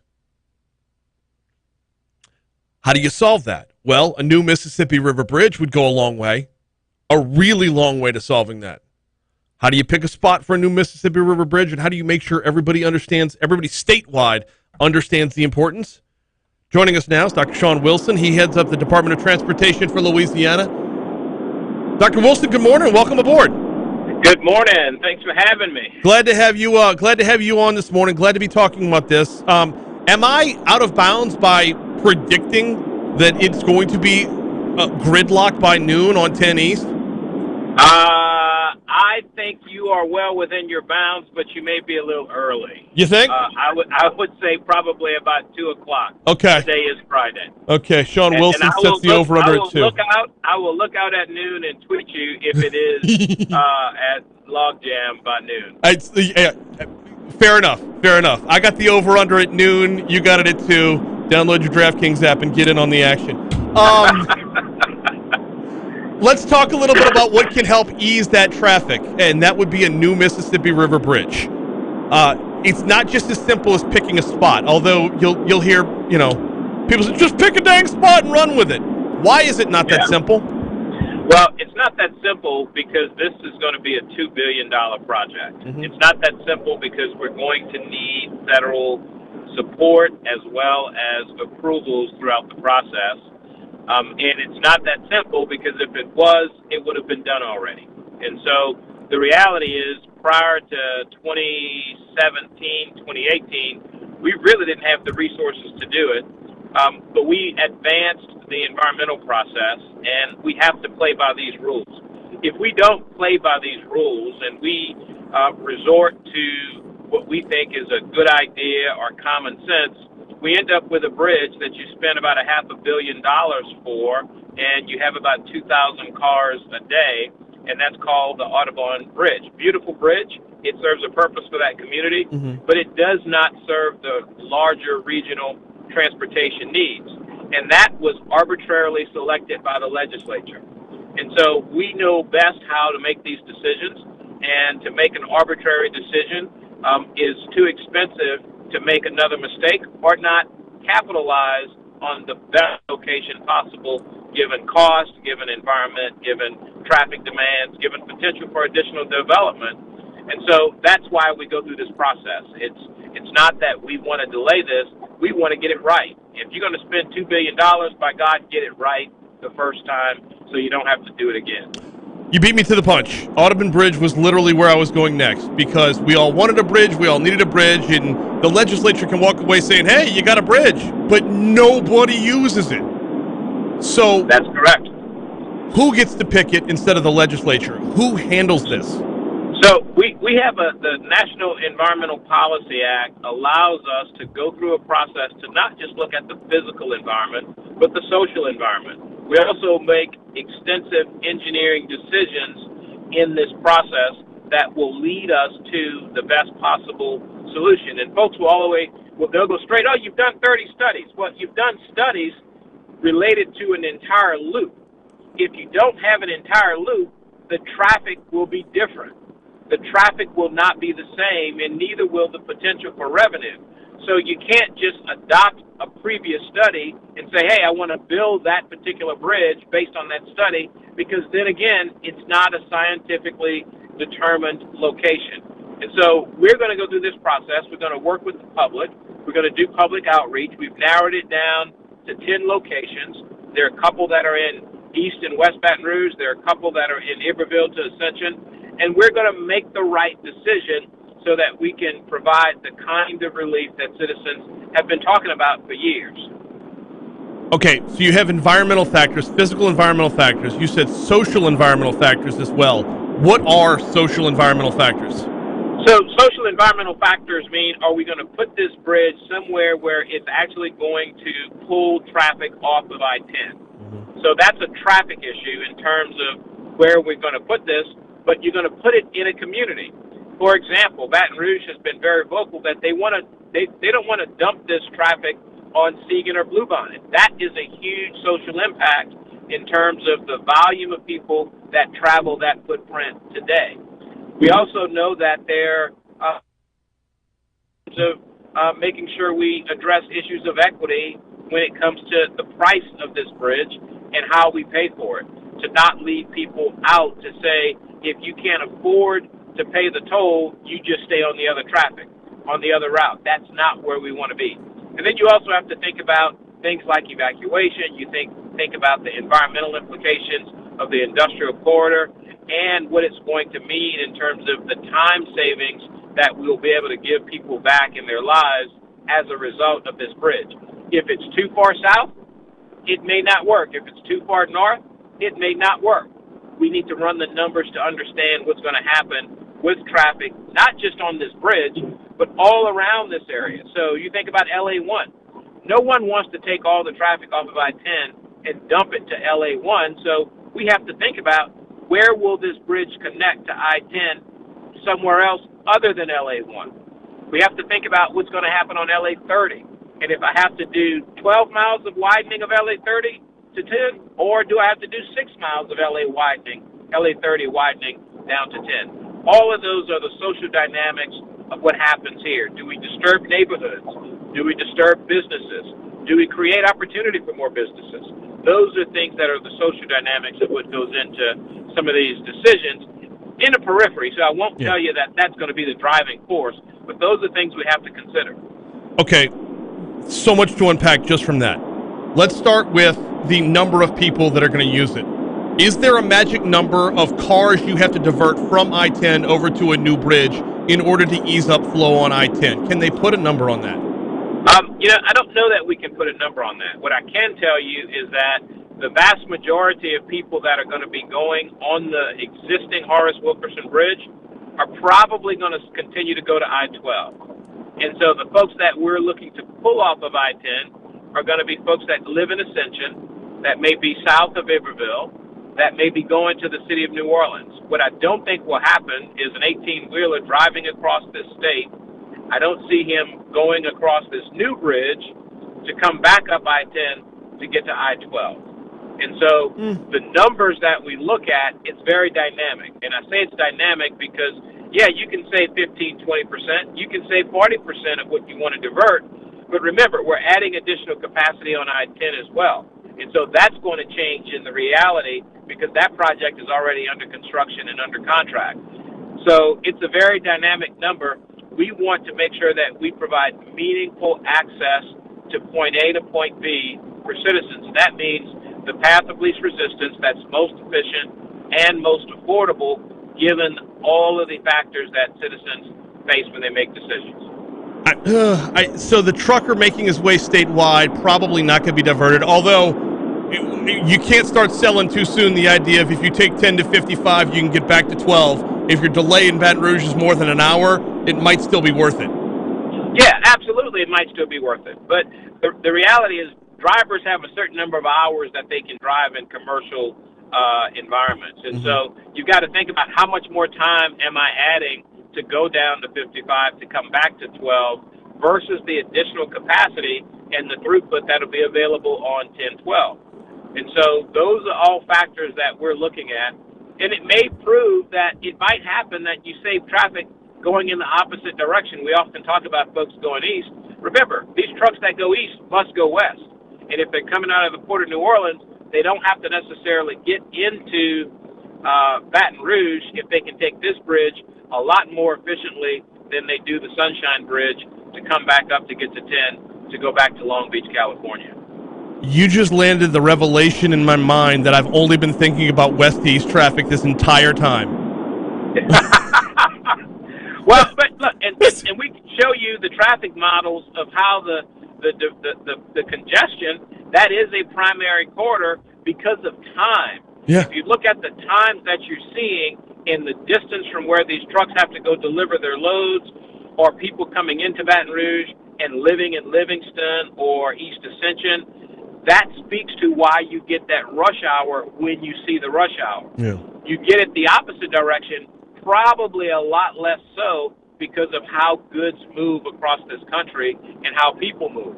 I drive in from Lafayette every day, and it's not a bad drive at all because I'm going to 110 as opposed to I-10 eastbound. Right. And so I'm going opposite of traffic, and that makes a convenient decision for me. That's probably why I've never bought property in Livingston to come back into Baton Rouge and work. And so those are factors that we look at in this environmental process. We call it a mesoscopic model where we look at all of the routes of traffic in a region and understand where they go, when they go, and what are the factors that are contributing to those decisions. We got Shawn Wilson. He heads up the Department of Transportation for Louisiana. We're talking about what the factors that go into a new bridge. Now, Dr. Wilson, one of the inevitable factors here is the earth itself. One of the along this stretch where it would be most viable from a social perspective, the river takes some pretty big turns, which would probably mean more elevated highway to get to it and across it, which would probably increase the price tag. How much of the elevated part of this, how much of increasing the price tag factors into it? Well, you know, that does factor a big part into it because we know we don't have the capacity to fund mega projects in their entirety. So we're going to rely on private equity to make these happen, and you have to have a good business model. What I can tell you is that each of those 10 crossings we're looking at all have a different range. On one, you might have a much bigger infrastructure elevated on the east bank of the river. On another alternative, it might be on the west bank of the river. And so you're also looking at, depending on where it lands on LA 30 or LA 1, will determine how much we have to spend in terms of improvements. So the bridge itself, we're estimating, is going to be somewhere in the neighborhood of 1.2, 1.3 billion if it was to be built today. And so we're looking at that range. The range differences between those alternatives, it's not a deterrent. The reality is, no matter which alternative we ultimately end on, and we're going to be down to 3 later this summer, regardless of which of those alternatives, we're looking at roughly the same price tag with some of the same time constraints and implications of when you cross the river, how high you have to be, how many spans of the structure you have to have. All of that's de minimis compared to the overall impact of the project. Got Dr. Shawn Wilson for about another minute, and Dr. Wilson, I'm realizing now this is going to have to be the beginning of about a dozen conversations, so be ready because I'm going to be bothering you a lot. Absolutely. You mentioned a toll. I'm hearing more and more that it feels like having a toll on this bridge is just going to be a generally accepted practice. Absolutely. You know, we can't deliver these big infrastructure projects without additional revenue. And when you look at what's happening across the country, when you look at what's happening across Louisiana, there are things that you have to factor in, like risk, like liability, like certainty, because if I had to bond all of this out, I am going to really limit the capacities for the state to bond additional projects. And so then we're competing with state buildings, and you're competing with other infrastructure projects. You're competing with the Lake Charles Bridge and I-49 South. And so if I can get 30% of this paid back with tolls, 40% paid back with tolls, that's better in the long run because that's a financing tool that allows me to spread the pain over 30, 40, 50 years, as opposed to finding a very traditional model that doesn't work. And so bonding, for example, is the quick go-to. We bonded money out in 1991 to fund $2 billion worth of projects. We're going to finish paying that off in 2045, and we'll have spent over $5 billion in projects, but we didn't get any extra projects. So we got to be smart about these decisions, and tolling is absolutely an all-of-the-above solution where we need one-time money, we need recurring money, we need toll revenue, and we recognize that in Louisiana with 4.1, 4.2 million residents, we're not going to toll an entire corridor, but we can toll a bridge because it's a lot easier to say there's a demand to get from one side of the river to the other, as opposed to saying there's that same demand to get from Lafayette to Baton Rouge or Baton Rouge to Hammond or Hammond to St. Tammany because of these corridors that we've already built. So we're applying today's best practices and innovations to today's challenges and problems for the state of Louisiana. Anything short of that does not deliver based on my professional opinion of what I've seen and the legislature's willingness to fund these big projects. That's why the $500 million the governor has laid out for this bridge is so critical, because it's the jump start to be able to fund a $1 billion-plus project, as opposed to waiting until we don't have that money, don't have the impact to show for it, and then look around and say, hey, we want a bridge, but we can't afford it. My mom would say, and I know you're out of town, you're out of time, she would always tell me, you can't drink champagne on a Kool-Aid budget. And that's the same thing that happens with infrastructure. We can't build the things we want if we don't have the resources or capacity to do that. That is absolutely correct, and that $500 million is not trying to drink champagne on a Kool-Aid budget. It's an investment to grow the budget overall. In the meanwhile, yes, we are straight up out of time. DOTD Secretary Shawn Wilson, we always appreciate the time, and yeah, I'll be bugging you real soon. I'll tweet you out at noon, my friend. Thanks for having Good me. deal. Yes, sir. We got to take a break. We flew right past CBS News right there, so let's catch our local news, traffic, weather. When we come back, Mayor Pro Tem Lamont Cole joining me next.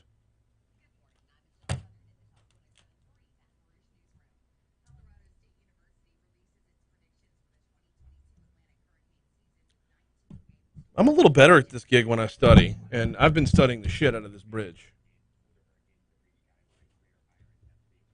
Oh, and somebody told me the other day that I messed up when I said memory foam, and I actually said mammary foam, which, oh, thanks, Will.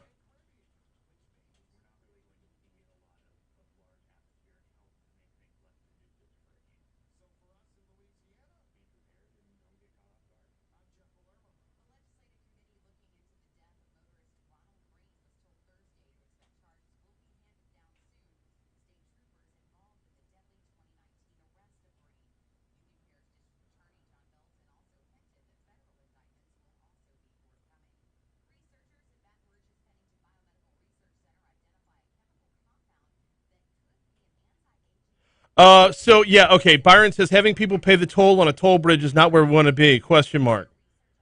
So I didn't have enough time to dive into it on that. We're going to do a whole interview just on tolls because he threw out the word equity in there, and at the end of the day, you're going to have a Sunshine Bridge that's not tolled, an I-10 bridge that's not tolled, and a 110 or the Huey that's not tolled. You have one bridge in the middle of these that has a toll on it. If you're diverting enough traffic from the I-10 bridge to the new bridge, you don't have to have a reason to pay the toll if enough other, and that's why I asked him about the magic number. What's the magic number of people? Is it a quarter? Is it a third that need to get off of the I-10 bridge in order to make the 10 bridge viable for everybody else? And I don't have to worry about whether or not you're too poor to afford a toll. It's you make that obsolete.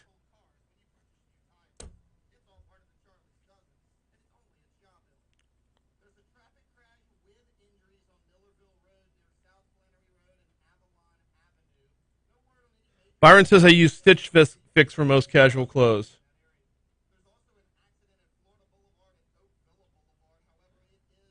If what they send me feels a little tight in the waist, it motivates me to drop a few pounds. Well, if you're going to drop a few pounds, swing by Go Slim Nutrition. I'll be there. I should be there for my weigh-in today. Might have an issue today.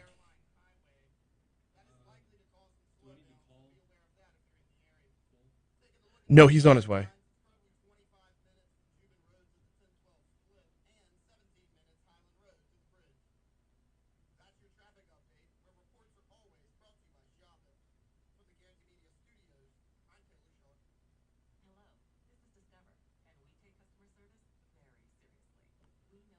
All right, I'll be back in 1 minute. I got to go see Anna for a second.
I still got Baton Rouge mattress.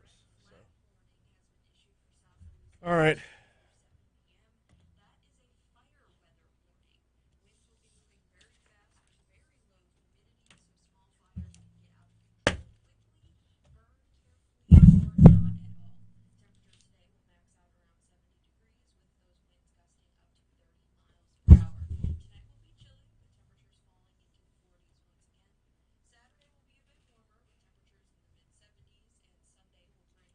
All right, I'm told he's running a little bit late.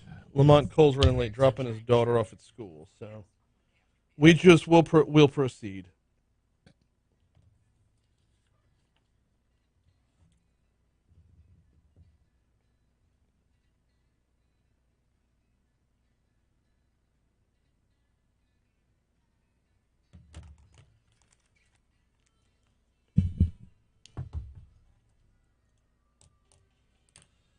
.739 Talk 107.3 FM WBRP. Thanks again to Dr. Shawn Wilson, DOTD Secretary, for hopping on board. Just fantastic information, and just know if that got a little bit too into the weeds, prepare yourself, because I want to do at least a half dozen of these. At least a half dozen. I said a dozen when I had Dr. Wilson on. We need to get down and dirty about what's going to happen to make sure it gets done. If you don't hash out every aspect of the conversation, and no, we don't influence policy here. Wish I had that kind of swag. We don't influence policy here, but just to get good information out there, it involves talking about every aspect of a potential new bridge, because the last thing any of us want is another Audubon. You don't want to have a Sunshine Bridge and a Sunshine Bridge neighbor, right? Everything about this has to be done right. And I would like to explore as many granular options as possible, granular topics as possible. Mayor Pro Tem Lamont Cole's supposed to hop in here shortly. I'm told he's running a little bit late. You know why? Traffic. Can't write that stuff, people. We'll get in with Lamont Cole hopefully shortly. If not, I'll bump the outside in and give him the next segment instead. Got to tell you about the folks over at the Baton Rouge Mattress Outlet. You know where to find them. Florida Boulevard, 4065 Florida Boulevard is the bigger footprint of their two locations. The Mid-City location is the larger one. The other one is the corner of Jefferson and Hoosier 2. Now, when I tell you the Mid-City location is larger, that doesn't mean that Jefferson and Hoosier 2 is lacking in any way, shape, or form. Everything you can get at one, you can get at the other. Every deal you can get at one, you can get at the other. Every price break, every sale is available at both. Financing available at both. Mention my name at either one, you're going to get free delivery and a free pillow. Both locations of the Baton Rouge Mattress Outlet, the 5th annual truckload sale going on right now. When Mitch throws a little bit of a sale, he throws a little bit of a sale. You're walking out of the door having purchased a new mattress, and a great night's sleep starts with a great mattress. I learned that firsthand. I'm a little more than a year in on my purchase of a Sealy Beauty Rest Black Label. Could not be happier. The perfect amount of firmness for me and for my wife. And that varies from person to person, which is why I suggest and highly recommend swinging on by, trying out mattresses. Go the full Goldilocks route. This one's too hard. This one's too soft. This one's just right. And that's where Mitch is going to hook you up with the 5th annual truckload sale going on right now at both locations of the Baton Rouge Mattress Outlet. Conversation continues on YouTube. Mornings with Brian Haldane on YouTube. Subscribe while you're there, please. About one of the things that stuck out from our conversation with Shawn Wilson about the bridge was the tolls. And it's feeling more and more like the tolls are going to be inevitable. And Dr. Wilson basically confirmed that. Yeah, for the amount we want to get done, for the competing projects, for everything that we want to see happen, there's got to be a toll on this bridge. Now, he mentioned equity and not pricing yourself out of the market when it comes to a toll, and making sure that everyone has access even if there is a toll. Byron had a question about the phrasing that Dr. Wilson had and said, having people pay the toll on a toll bridge is not where we want to be, ? And that word equity comes up from time to time, and it appears as a dirty word because it's going to stand in the way of progress if we have to not have a toll due to equity. Rest assured, you can have a toll bridge And it would free up. And this is why I asked the question about the magic number. What's the magic number when it comes to a toll bridge? How many drivers would it have to divert from I-10 in order to make it worthwhile for those that either don't want to pay or can't afford to pay a toll on a regular basis? Stay your butt on I-10 because there's now that many drivers removed from the equation that it's going to move. Not to mention, simultaneously, we're going to see a lot of work done on the interstates over here. College Drive flyover, widening of the Perkins Road overpass area on the other side. Like, we're going to see enough movement on this side, enough advancement on this side to, with or without the new bridge, you're going to have some level of help on the way. So don't let the question of a toll, don't let the possibility of a toll stand in the way of good things happening with the new bridge. It doesn't mean everybody has to flock to it. Just enough people to create a little buffer room. Debbie asks on YouTube, why can't the bridge be tolled? If you use it, you could pay for it. Same with paying off student loans. All right, so the comparison to student loans is a bit of a jump, but Debbie's 100% right. If you use it, you pay for it.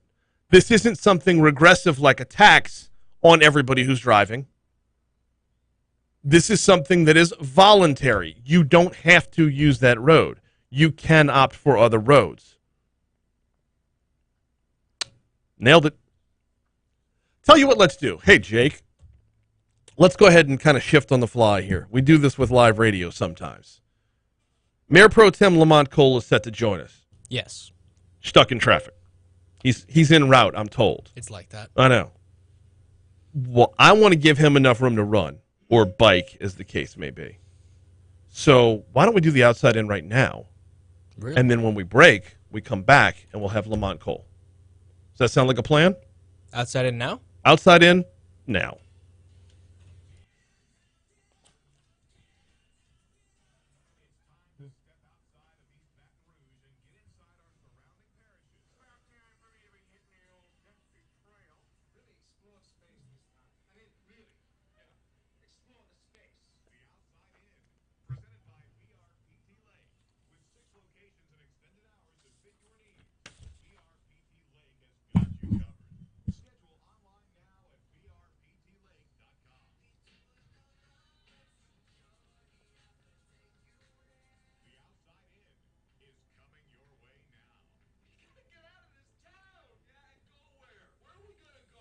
Oh, we're going to start off in Livingston Parish. An out-of-state truck driver was arrested after his 18-wheeler slammed into the back of another vehicle on I-12, leaving an 18-month-old dead Thursday morning.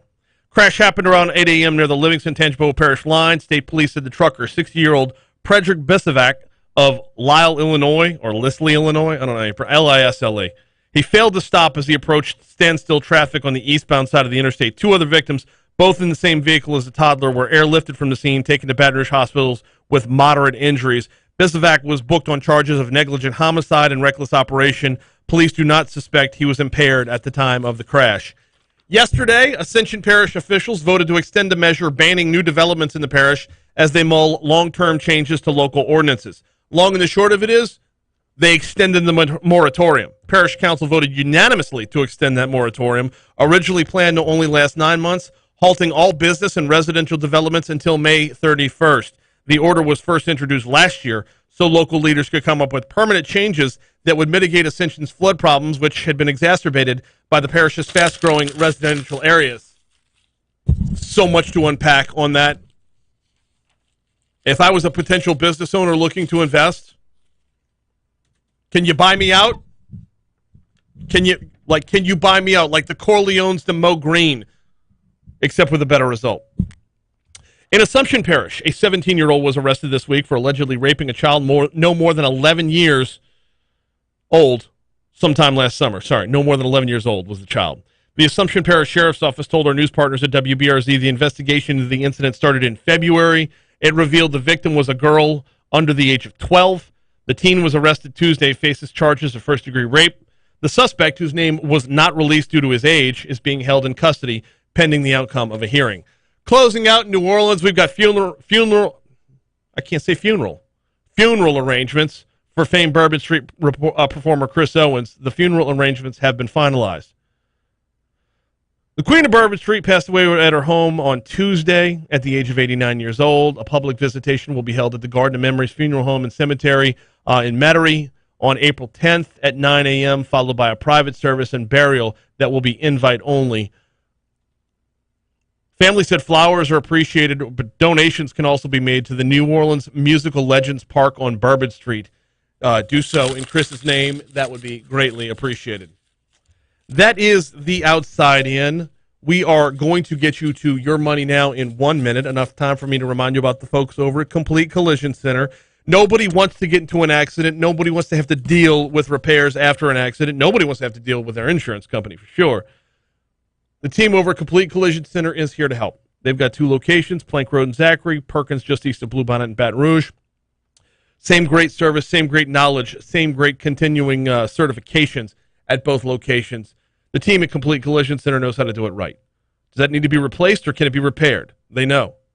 What damage is under the exterior? They know how to find out. It's all part of the iCar Gold Class certification that puts them in the top 15% of body shops nationwide. Want to learn more about that? Check out CompleteCollision.com. CompleteCollision.com, or you can give them a call at 768-9898. Important to have that number, 768-9898. Don't let who you choose to repair your vehicle be your second accident. Check out CompleteCollision.com. Here's your money now. Holy crap, I like having the Outside In there. I can't do it every day because I got so many benchmark segment or scheduled out segments throughout the month. Chief Paul, Cade Brumley, Congressman Graves, Crime Stoppers. Yeah. Yeah. Well, it also involved me yapping about the damn bridge.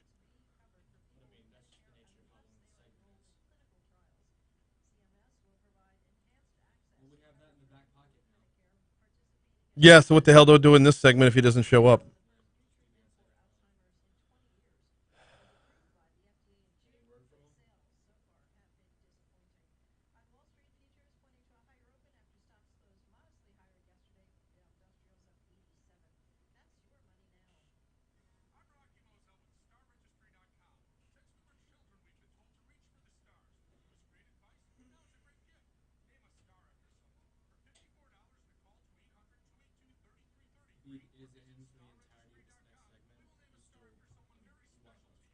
Yeah.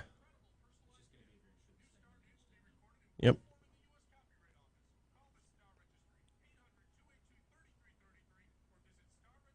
Oh. Let me go let him in. Ha!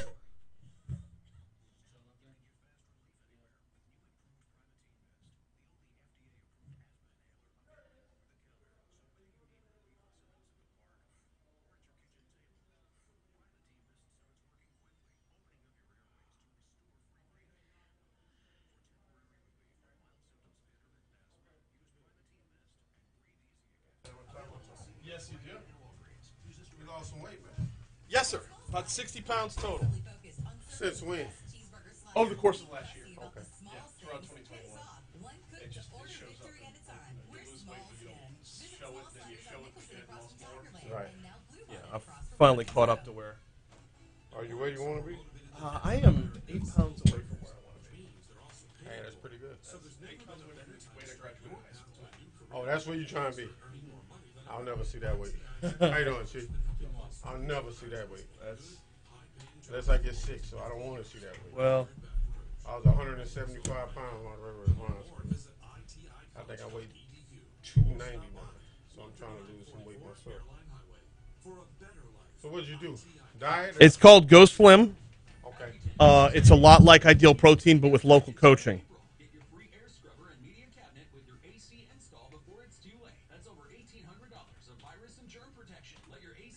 It's a protein-based diet. You're eating more often, but much smaller meals. But like bars and shakes and whatnot throughout the day, and then like a responsible lean protein meat and vegetables, lean and green they call it, for dinner. And yeah, like my job, I go to a number of dinners. I'm at lunches for like Rotary Club, Press Club, that sort of thing. Like I can only imagine. it works within my lifestyle. Plus, I got 3 kids. We're always on the go. Like I don't feel like I've sacrificed that much. But over the course of time, losing a pound and a half a week, that's yeah. Drink a lot of water. That's one thing that I do a lot. I'll drink about 3/4 of a gallon of water a day and pee all night. Yeah, I know. My wife is a fitness trainer, so okay. Every now and then I'll get on a kick while I'm drinking a gallon a day, and I stay up all night long. It's worth. I feel better. I feel cleaner. Yeah. Sleep better too while I'm sleeping. Yes.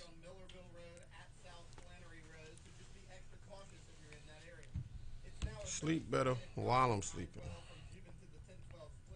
What's hot on the news table? I just had Shawn Wilson on about the new bridge. Okay, what did he say? We're getting ready to... We're talking about what goes into now. You get 10 possible locations. Why you don't just like throw darts at a board to pick one? Because that's how you get the Audubon Bridge. Which I would argue, the Audubon Bridge would have been even better if they'd picked it at random and not left it up to legislative sway.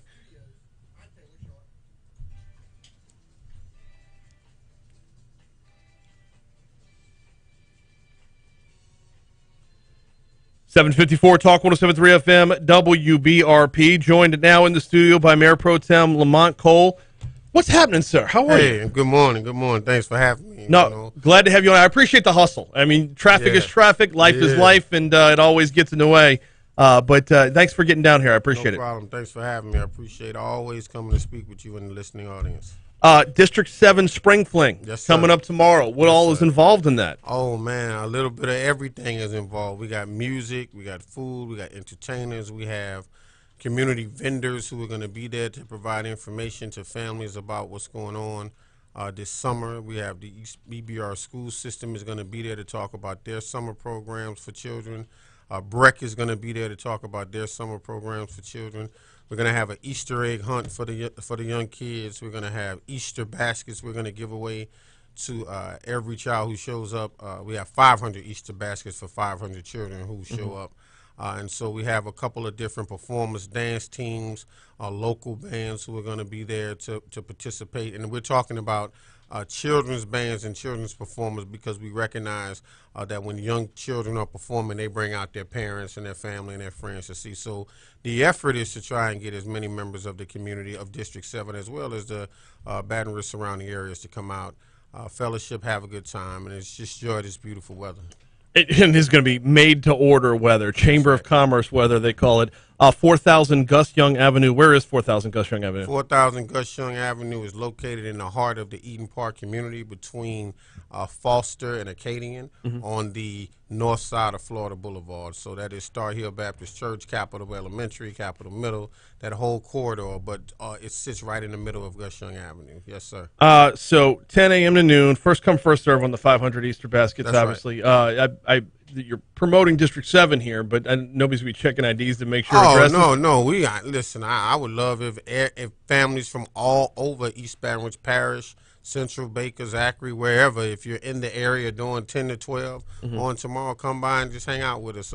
This is, again, it's about, we were in a pandemic for about 2.5 years, not completely out of it right now, but we see all of the mask lifts and things of that, mask mandates being lifted and things of that nature. So we're able to interact again in community events. And so we're just trying to engage, have fun, and make sure as other things are happening, Live After 5, the Blues Festival, and this festival season in Baton Rouge, that we do our part as well. This is something that you and I talk about basically every time you're on here, is the importance of community and how much we've suffered through the pandemic because of that. That's right. The level of importance to get back to things like this, That's right.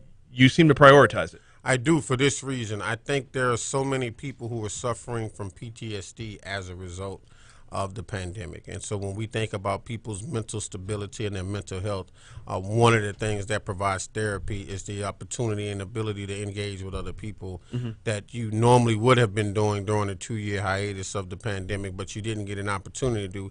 And some people in isolation suffered really from a lot of mental instability. And so we want to do this part as a part of the therapy. I know mental therapy is not something we talk a lot about in many spaces, but I think it's a need right now and contributes to why we see such a spike in crime. Our folks are not mentally stable right now. So it does. I mean, it's not a one-to-one effect, but definitely, if you're looking at it more holistically, you're going to find it on the same spectrum as well. Now, last time we had you want to talk about a community event, it was a bike ride. Is there any kind of athletic aspect to Spring Fling? Well, you know, there'll be some dancing, there'll be some exercise, and we got some trainers who are going to come out and do that. But we do have a huge, big health initiative coming in May. Okay. We'll do the bike ride again in June. And so hopefully if you'll have me, I'll come back and talk about both of those events specifically. But we're big on fitness. We're big on health. We do community walks all the time and invite people to do that. But tomorrow there is a trainer coming to do some exercises with the kids fun. For about 10 minutes on the stage tomorrow. Yep. Anybody we got to shout out along the way? I mean, because something like this takes partnerships. I got to listen. First, I want to thank all of the community partners, sponsors, as well as volunteers. But we have the kids from CSAL Middle and Madison Preparatory Academy coming. We have our SBA administrator, former state representative Ted James, Larry Selders, a whole host, Metro Health, EBR, Brex, just a whole host. I want to thank everybody, Project 70805, everyone who's contributing to this event. I sincerely appreciate it. Ted's still around? I hadn't heard from him. He's all Washington now, man. Yeah.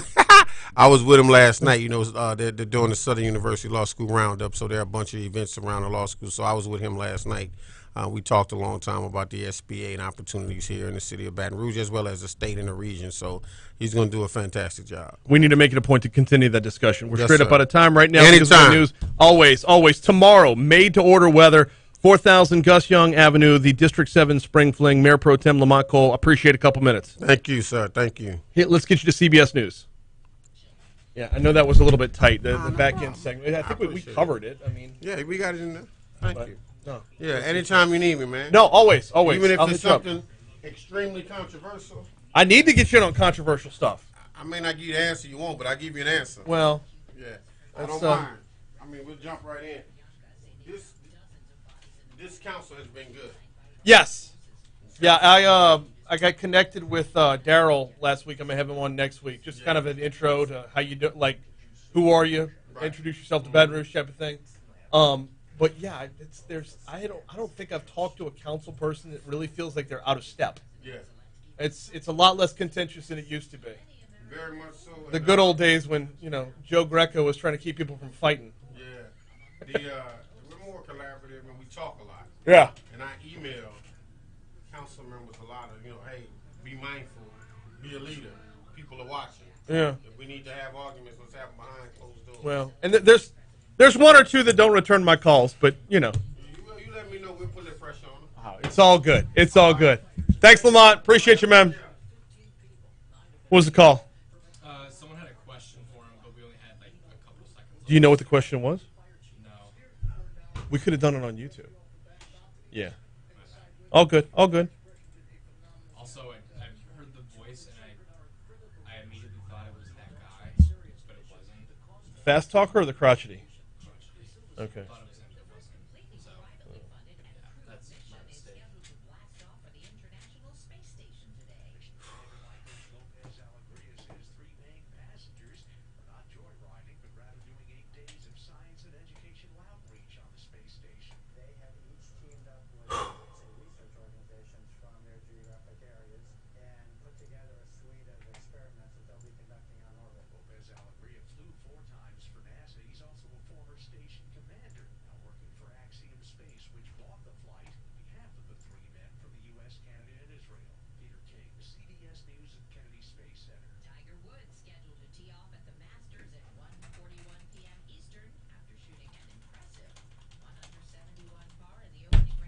Why are we all going gaga over a one under?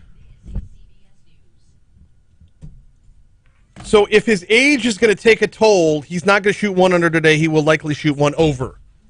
which would put him at par, which would keep him in the running. He'll make the cut. I'll make $4.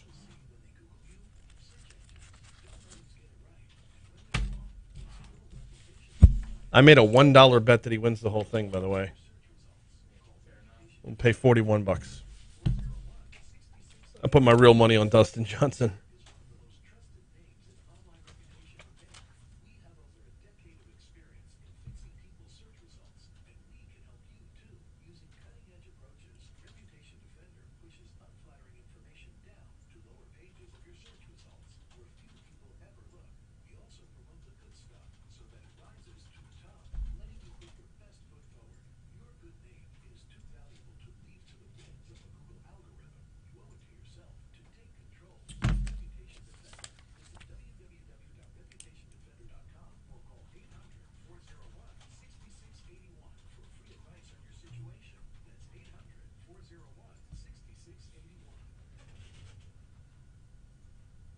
This report is brought to you by the Shaw Tire and Auto Service Traffic Center, where you can get free tire repairs on all household cars with just a few tires.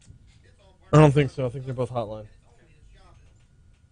The left shoulder is still blocked due to that accident on I-12 westbound at Drusilla Lane. You can expect some slowdown, stop-and-go traffic back to about Airline Highway. There's also reports of a traffic crash in the roadway eastbound I-10 near Terrace Street, so expect some slowdown. Am I caught up on live reads? Oh, yeah. Okay. Just be cautious if you're passing through, but there shouldn't be any major backups at this time. Looking at some drive times right now, traffic getting a little bit heavier on our interstate systems. It's currently 23 minutes from Cuban Road to the 1012 split, and expect 19 minutes Highland Road to the Mississippi River Bridge. You unbelievable jerk. Not you. The email I get every day with all the sports headlines and sound bites and everything, there was zero sound from the Masters this morning. Well, he sent out another email with sound from the Masters after it's too late. Not even worth the free subscription. It's absolutely worth the free subscription. I'm joking.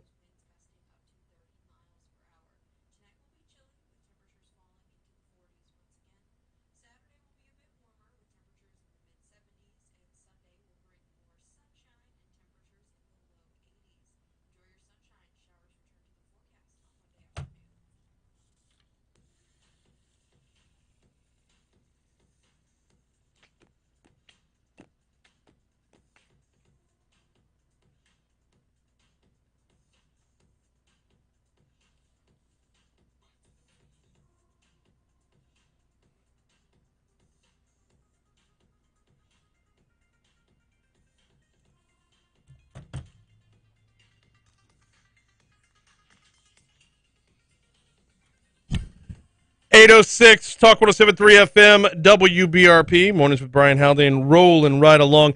Hour 3 coming your way right now. Do we take our foot off the gas for the last hour of the week? No, we do not. Let's talk insurance bills in front of the legislature with Insurance Commissioner Jim Donelon. That's going to be in our next segment. We're also going to talk with Scott Rabalais. Scott is at the Masters right now and slated to join us for 8:40 this morning. A lot of talk about Tiger Woods and the unbelievably impressive performance yesterday. And, I'm sitting here like, was it though? Was it unbelievably impressive? He was 1 under. Tiger at the Masters, 1 under is slightly better than normal. Talking about, can he withstand the rigors of 4 days worth of walking?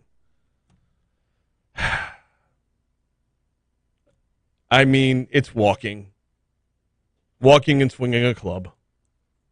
I know I'm going to catch hate from golfers, but you don't understand the undulations of Augusta National. I do.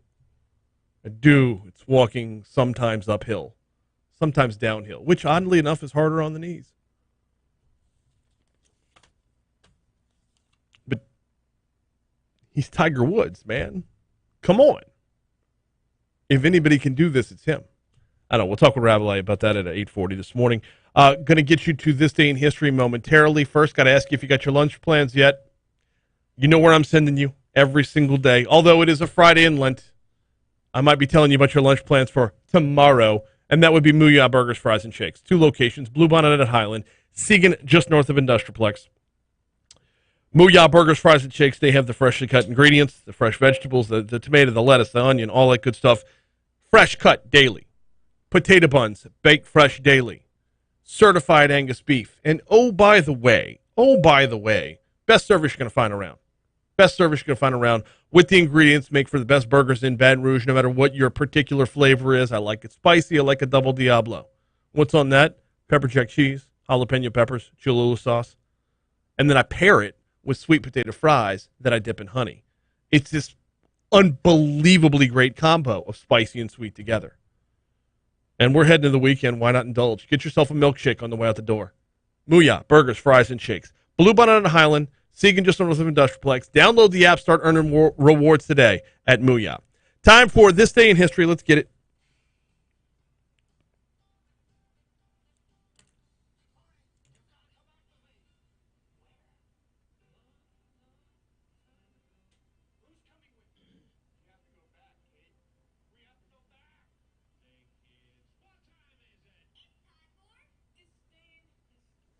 Yes, sir! It is time for This Day in History. We are going to be kicking things off in 1869. The American Museum of Natural History opens in New York City. When? 1869. Okay. 10 years later, in 79, milk was sold... You know, people in 1869 used to walk around going, this is a long time ago. Really?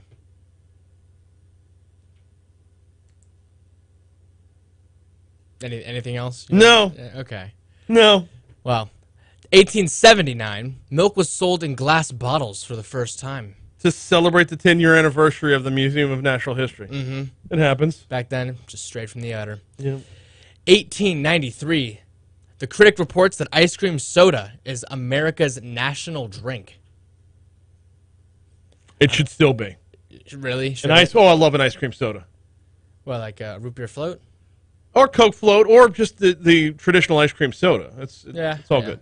See, I'm just thinking of ice cream and soda, not Yes. the ice cream flavored soda. 1974, we're going way into the future here. Hammer and Hank Aaron hits his 715th home run off of LA Dodger Al Downing, breaking Babe Ruth's record in Atlanta. Thought he would like that one. 1975, just 1 year later, Frank Robinson debuts as first African-American baseball manager. The Cleveland Indians beat the New York Yankees 5-3. 11 years later, in 1986, Clint Eastwood was elected mayor of Carmel, California. Makes his day. I don't know why it says makes his day, but didn't know he was mayor. Get you someone who could do it all. And in 1994, smoking was banned in the Pentagon and all U.S. military bases. That's all the events I have. Let's get right to the birthdays. First thing up, Tim the Tap Man. If you know, you know. He turns 32. Happy birthday to him. CeeDee Lamb, Dallas Cowboys, wide receiver, turns 23. Who dat? Sung Kang, he plays, I forget the character's name, but he was in Tokyo Drift, and he's going to be in the upcoming Kenobi series. He turns 50. And finally, Dean Norris. He was Hank from Breaking Bad. He turns 59. Okay, I was on the phone that whole time. Yeah, I noticed. The next guest. Yeah. It happens sometimes. They'll give him my cell phone number instead of the hotline number. Did you have what happened on this day in 1989? No, what happened? This is important. Well, apparently. On this day in 1989, a California Angels pitcher making his major league debut threw a no-hitter. It's big news. That's impressive. Big news. Major league debut, no-hitter. You want to get even more impressive? Yeah. He only had one hand. What? Jim Abbott. One-handed pitcher Jim Abbott made his major league debut for the California Angels. Born without a right hand, Abbott bypassed the minors completely, starting at University of Michigan for a little bit before heading directly to the Angels' starting rotation. Wow. Yeah. That's insane. Hotline, please hold. You got any birthdays for me? Did you have Bo Duke? No. You did not have Bo Duke? I don't know who that is. Louisiana's own John Schneider. You might also know him from Smallville. John Schneider is 62 years old today. You had Raekwon Smith? No, I didn't. Raekwon Smith. And I had one more here. Oh, HBO boxing broadcaster Jim Lampley. Ooh. Yeah. Nice. All good. Happy birthday to all those mentioned. I only had one death to talk about. Pablo Picasso. Passed on this day in 1973. Okay. Am I missing anything? Nope. All right, holidays. It is National Empanada Day and National Zoo Lovers Day. Yes, I had National Zoo Lovers Day. We love the zoo here. Yep. Shout out to BR Zoo. Could be, unbelievable weather if you want to go visit the zoo tomorrow. Yeah. Or today. Well, that is this day in history. All right, quick break. When we come back, Insurance Commissioner Jim Donelon joins us next. Can you check and make sure he's good to go?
I can't for the life of me find this damn bill.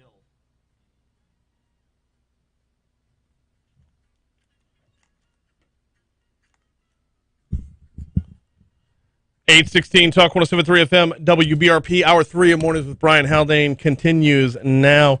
Time to take a closer look at the legislative session, in particular, bills involving our insurance. Joining us now to talk about it is Insurance Commissioner Jim Donelon. Commissioner Donelon, good morning. Welcome back to the show. How are you, sir? But I'm fine and glad to be with you, Brian. Now, glad to have you on here this morning. There's a couple bills that I want to talk about, but I guess I should start off by giving you the floor to ask what has your attention in this session. Well, it's the ongoing recovery from the two worst hurricane seasons of our state's history, frankly.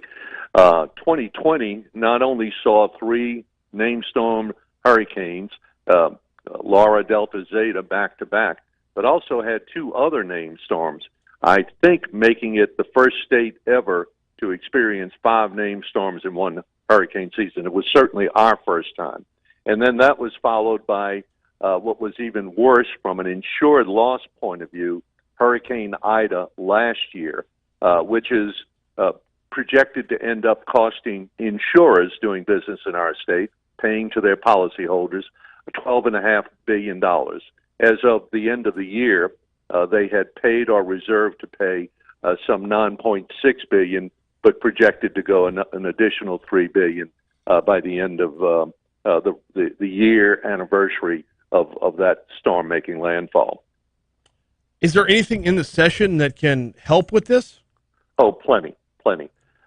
We announced, I say we, Chairman Huval, the House Insurance Committee Chairman of New Iberia, and Chairman Talbot, the Senate Insurance Committee Chairman of River Ridge, and myself announced a package of bills that we call our catastrophe package to address the lessons learned in the aftermath of the last two hurricane seasons.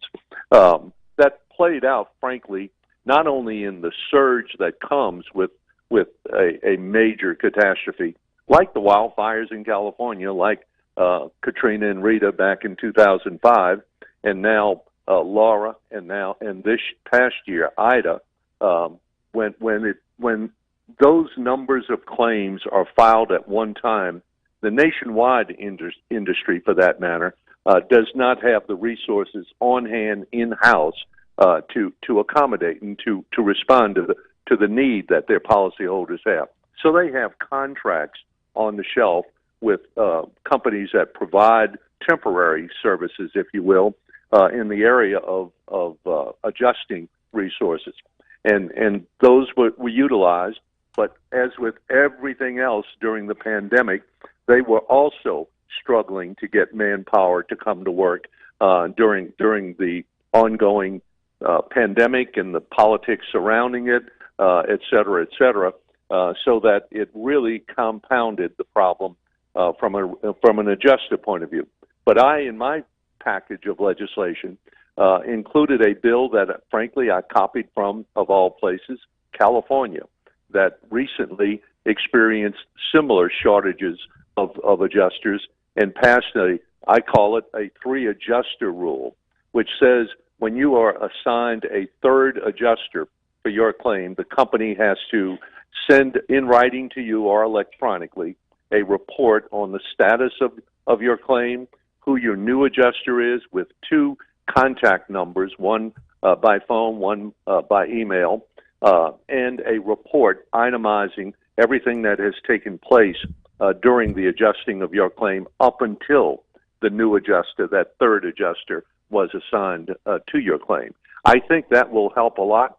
We're wrapping up a market conduct examination of 5 companies that, based on our complaint index, were the outliers, if you will, the worst performing companies relative to communication, response time, payment time, et cetera. We'll be making those the results of those examinations that the legislature funded for me. Now former Senator Ronnie Johns of Lake Charles got $500,000 added to our budget to front the cost of those examinations, because frankly, when we examine a company, as in every other state, the expenses incurred have to be reimbursed to the state by the company being examined. So we needed the $500,000 to get the exam started, but we've recovered that $500,000, and it'll go back to the general fund in this year's budget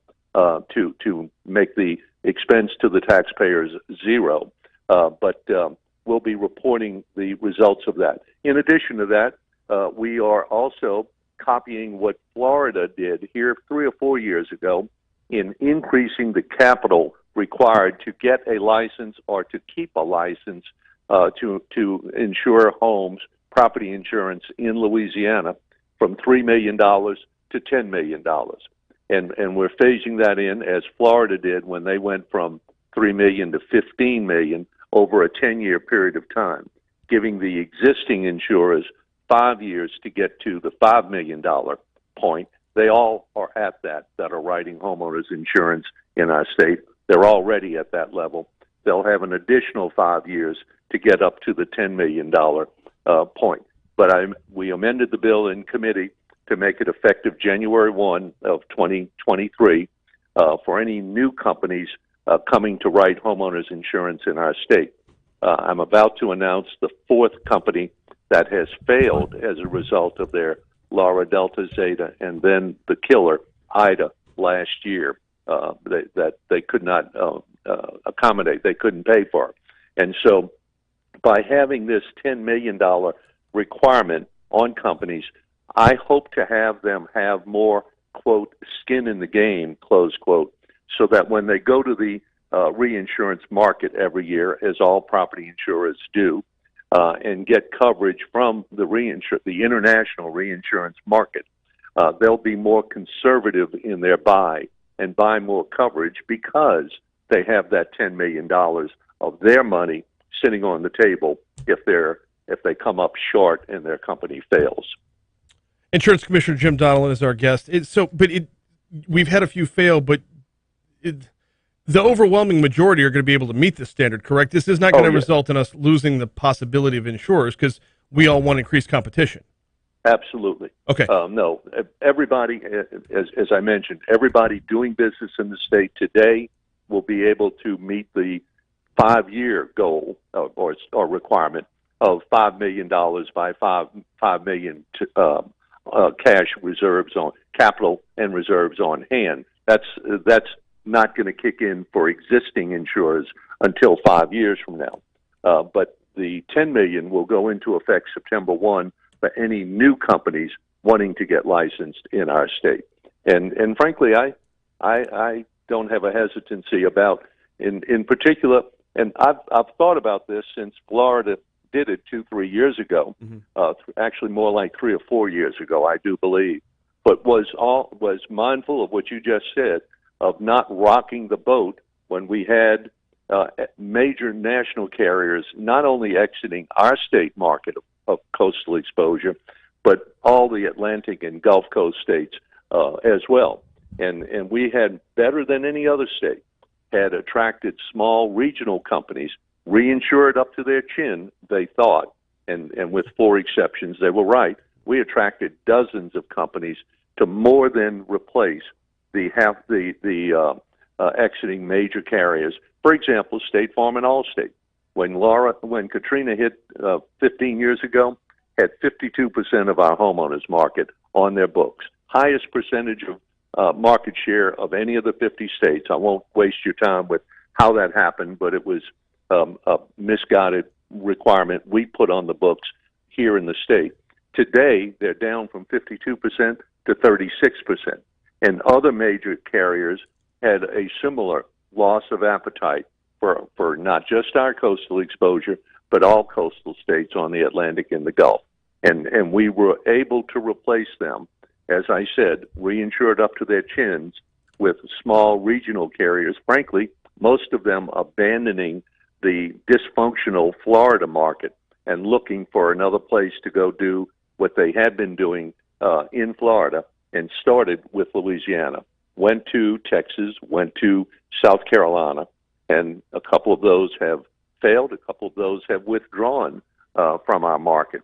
So we're mindful of the need to keep these smaller companies up and running, but it also exacerbates the surge effect, as it's called, demand on adjusters that are needed by policyholders in the aftermath of major catastrophes like Laura and Ida, compounded by circumstances no one anticipated, the pandemic and its effect on employment. But we don't want companies writing business in our state that aren't going to be able to pay their policyholders as they promised when they collected their premiums. No, 100%. At that point, it's not insurance; it's just collections. Insurance Commissioner Jim Donelon's our guest. I got 2 things I want to cover before we get out of here. I want to go back to the 3 adjuster rule. As someone who's only had to make a claim once in my life, I had 1 adjuster. What are the scenarios that would bring on more adjusters to an individual claim? Couple, and one is the fact that our law says that when a policyholder files a claim, the company has to initiate the claims process within 30 days, except in catastrophes. And in a catastrophe, the insurance commissioner can extend that to 60 days, which I did. And ultimately, for the year and a half of Laura, Delta, Zeta, and Ida, companies received 750,000 claims being filed. And they certainly didn't have the resources to do that in-house. They went around the country hiring independent adjuster firms to come to Louisiana and to begin the process to comply with that 60-day requirement that they initiate the process. I dare say that what they really did, Brian, in many cases, mostly caused, I do believe, by the pandemic, is they hired warm bodies, as I have called them, and sent them down there to make sure they complied with that 60-day start the process. Those guys and ladies had no idea what they were doing, didn't know what they were looking for, probably didn't know how to effectively write a report. That led to adjuster number 2. And adjuster number 2 may or may not have had too many claims to handle.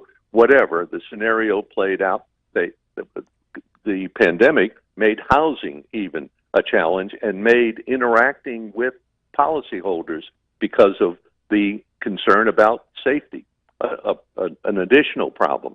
750,000 claims is second only to 2005, Katrina and Rita, when 1 million claims were filed, not to include flood, which we don't have that data. That's FEMA, the National Flood Insurance Program.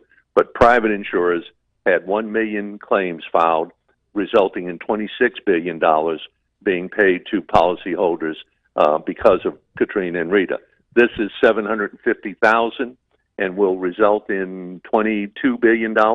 Now, it is 15-year later dollars, so it's not the same effect as Katrina and Rita. Katrina primarily was, but now Katrina's clearly our number 1 still, but Ida is clearly number 2, and Laura is right behind it as our 3rd worst all time. So the avalanche of claims led to the churning, if you will, of adjusters. Hopefully not purposefully. That's what our market conduct examination is there to do, and to document and to take action where appropriate. And that was my level of concern, because having not been familiarized with it on a personal level, I was like, is this a matter of overwhelming need, or is this a matter of, say, an insurance company wanting to make sure that they were as meticulous as possible in what they allowed via claims-wise? One more before I get you out of here, and we only got about a minute left, so I apologize for rushing this one. But yeah. House Bill 692 by Representative Ed Larvadan, I believe this is how you pronounce his name, it would form a committee to try to prevent fraud in the wake of an emergency. From the outside looking in, this looks like it's going to be ridiculously wasteful legislation. From your perspective, where do you stand? Absolutely. We have a fraud unit, and we have a Louisiana Auto Theft and Insurance Fraud Prevention Authority made up of 11 appointees, 5 ex officio, the treasurer, myself, the attorney general, chairs of the 2 House and Insurance committees. They do public service announcements. You've seen our ads saying the most often cause of method of car theft is leaving your car door open and we slam the car door. That's public service information disseminated by us. The fraud unit, 12 people and 2 of them attorneys, investigate. We have referred to the Attorney General and the State Police. And every time we do a referral, we do it to both of them, the Attorney General and the State Police. Our unit, 12 employees, 24 State Police, and maybe a half dozen at the AG's office, are funded by an assessment on every policyholder, property and casualty, insurance policyholder statewide. And we have referred to those 2 agencies, State Police and AG, 10,000 suspected criminal fraud cases over the past 6 years. We do that. We do it every day. It's what we're there for. Yeah, my concern about this bill is that it would create some level of complacency, like fraud can be stopped by ne'er-do-wells who will come to town after a storm. It's not going to change their actions at all. And disagreement over how much a claim is worth is not fraud. There has to be criminal activity with intent in order to be guilty of insurance fraud. Not every automobile, but almost most automobile accidents in Louisiana end up in litigation. One side has a doctor that's pro-plaintiff, the other side has a doctor that's pro-defendant. That's not fraud. That's how the system is designed and works in every state. So we do fraud prevention and prosecution. We don't prosecute, but the AG and the DAs do. The state police work with us. Arrest. We did 2 last week. We did 10,000 over the past 10 years. Referrals, not prosecutions. DAs, AGs, whoever decided there wasn't enough evidence, or in fact there wasn't criminal activity in all of those cases. They make that decision. We just investigate.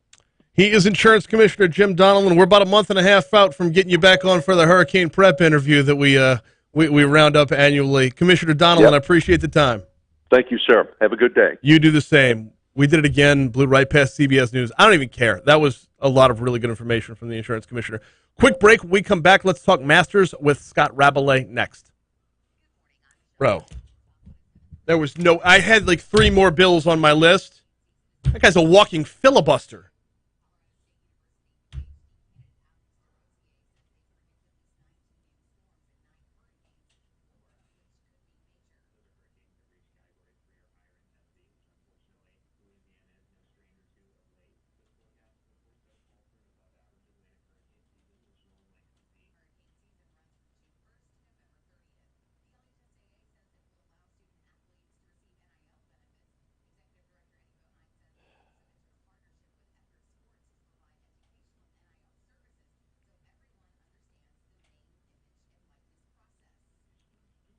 Nyquilus Dilwad. First of all,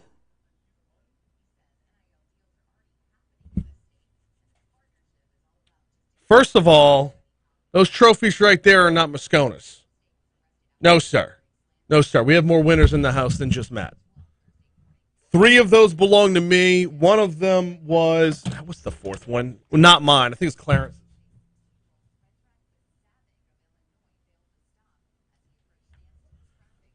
It was about flood recovery in 2016. I wasn't here when that one was won, but I believe it was an interview on the Clarence Buggs show that won that one other one.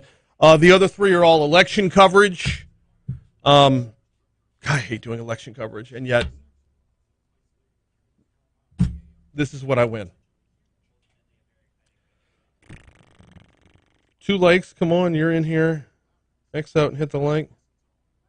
Do what? Oh, thank you. I appreciate that. Yes, if you're in there, go ahead and smash like. Smash the subscribe, too. We're working on building up subscribers because we want to put together some contests over the summer for our subscribers. So if you're already in, you're already in. That's awesome. If you're not, you're going to miss out. It's everything from Rougarou games, like a VIP party at Rougarou games, to we're working on some stuff with Dave Ramsey, and it's too early to talk about the rest of it right now because none of it's been launched.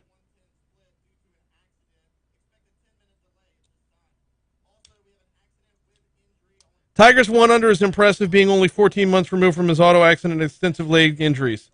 He's lucky he didn't lose his leg. So walking in Augusta is impressive. I know, but he's Tiger Woods. He's immortal. He's not one of us.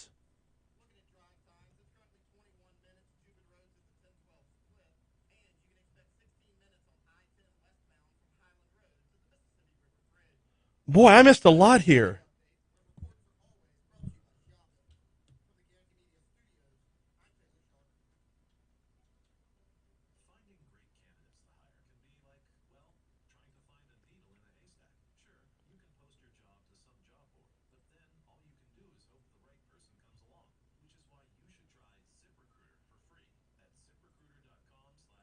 What did I miss about Dirty Harry?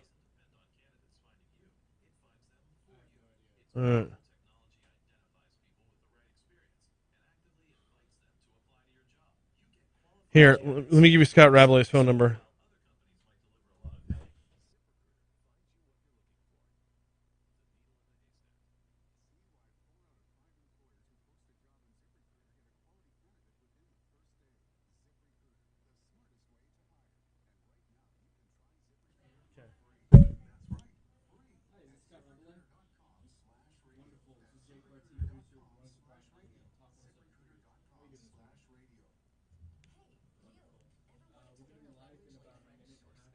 No, what? I don't have them scheduled for right now, do I?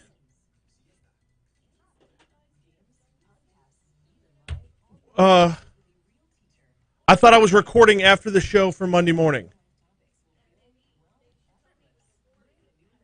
Yeah, no, I'm still live till 9. So if you're cool to hang out for a little bit, I got 2 segments to go. Yeah, I thought, this is going to play back early Monday. All good. Anyway, it's possible it's on my end as well. I screw this up more often than not. So.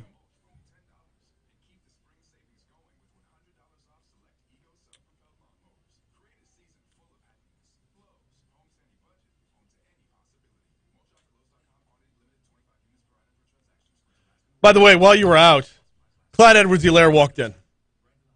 Yeah. Yeah, I'm like trying to pay attention to I like Insurance Commissioner Donelon just fine, but it's insurance we're talking about here. I mean, when a dude with a natty and a Super Bowl ring rolls up and be like, "Am I in the right spot?" I'm like, "Yes, but no." Like, I know you. I would love to have you, but I got to send you upstairs because it's Jake and T-Bob you're looking for. But like, just you could see it. Like, I'm sure you could see my reaction. I'm like, go up 1 floor to 3. Like, if you're watching on YouTube, that's all you could see was like me pantomiming. I'm like, yeah, Jim, hang tight, buddy. 8:39, Talk 107.3 FM WBRP. I got to cross promote for just a second for Sister Station 104.5. Craziest thing happened while I'm talking with Insurance Commissioner Jim Donelon last segment. Clyde Edwards-Helaire walked into the studio. Like, how does that... Like, I'm trying to pay attention to focus on a 3-adjuster rule and a fraud task force, and a dude with a natty and a Super Bowl ring rolls up. Okay. These things happen from time to time. That was just fun. No, go upstairs 1 more floor. That's where you're headed. All right. We got to refocus here. It is Masters weekend, and all eyes are on Augusta, which is where we will find Scott Rabalais, who joins us right now. Scott, welcome aboard, sir. How are you, man? I'm fine. I'm doing quite well here in Augusta now that we're all kind of drying out a little bit. It's a beautiful day and ready for 3 more great days of golf.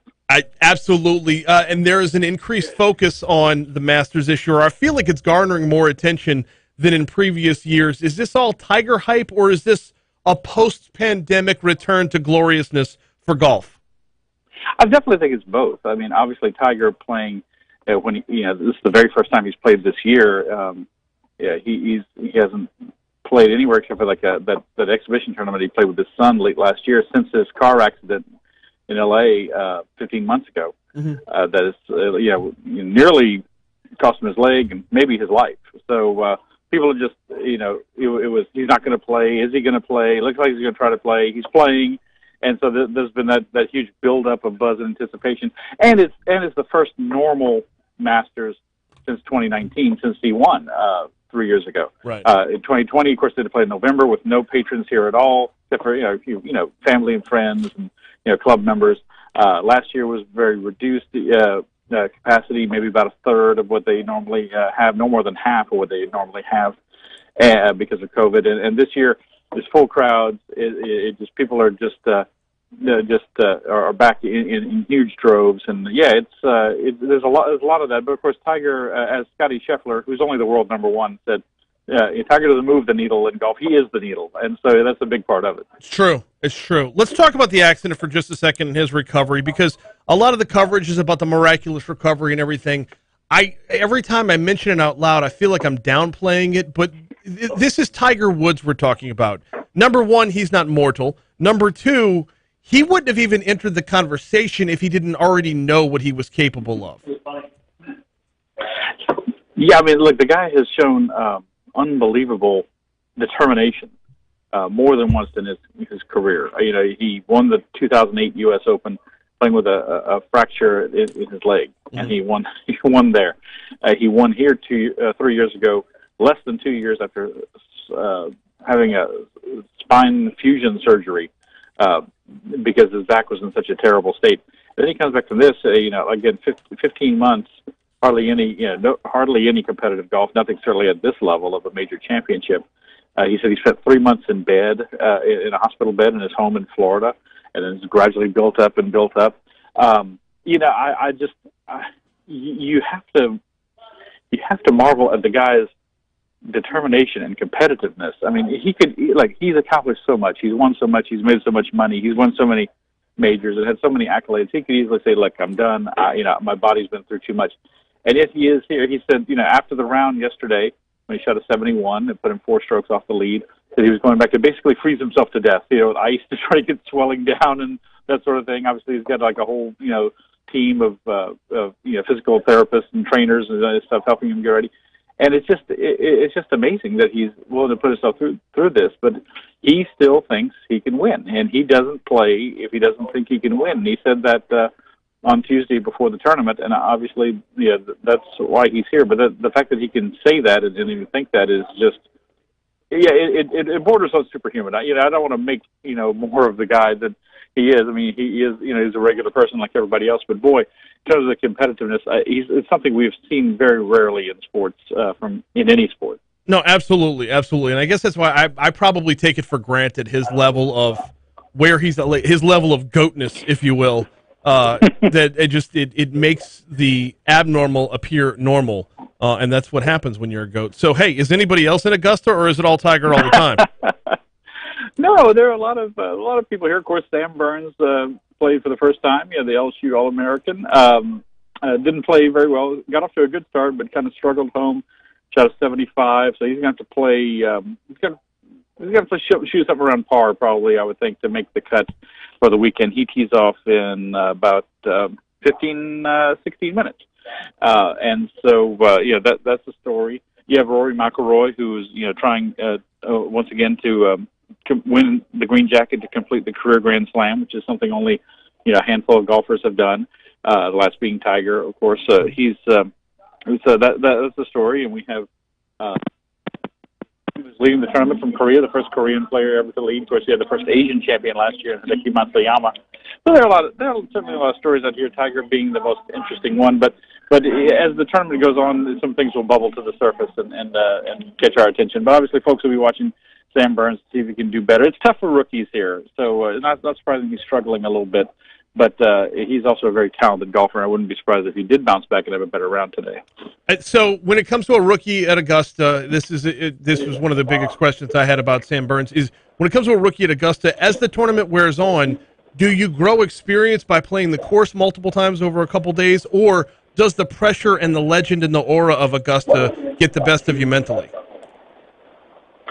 I think these guys are so mentally trained and focused and locked in. Especially, you try to peak to these 4 or 5 weeks a year, the 4 majors, the Players' Championship, which was held last month, that sort of thing. The Ryder Cup, if it's a Ryder Cup year, or the President's Cup, which it is this year. And so I don't think that stuff. I don't think they get overwhelmed once they get into the tournament and get focused on that. But it is it's a course of a lot of subtleties in it. There's the wide fairways, but you got to know where to hit them in the fairways. The greens are pretty large for the most part, but you got to hit them in the right spot, because you don't want to end up with a 3-foot breaking 8-foot putt. If you put it in another place, you might have had a much flatter putt. And everything kind of breaks towards Ray's Creek, which is where 12 Amen Corner is, number 12.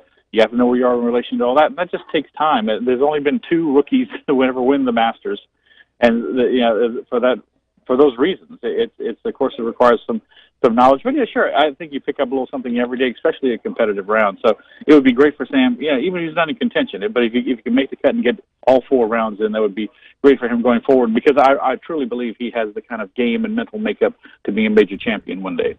You talk about mental makeup. I'm going to bring the conversation right back to Tiger Woods again. If you get to Sunday and Tiger is within striking distance, it's been my take so far that the legend of Tiger Woods is going to affect other golfers who are ahead of him on the leaderboard to be looking over their shoulder instead of keeping their eye on the ball. I think that is going to play a big factor where Tiger's position going into Sunday. I think that's definitely true. It's the same thing I used to say of Jack Nicklaus. You know he's going to beat you. He knows he's going to beat you, and he knows you know he's going to beat you. And I think the same thing is true with Tiger Woods. Just looking at his win here 3 years ago, there've been a lot of great comeback rounds to win this tournament. Jack shot at 65 in 1986 to win the last time when he was 46, which is Tiger's age also right now. Gary Player shot a 64 in 1978 to win his last green jacket.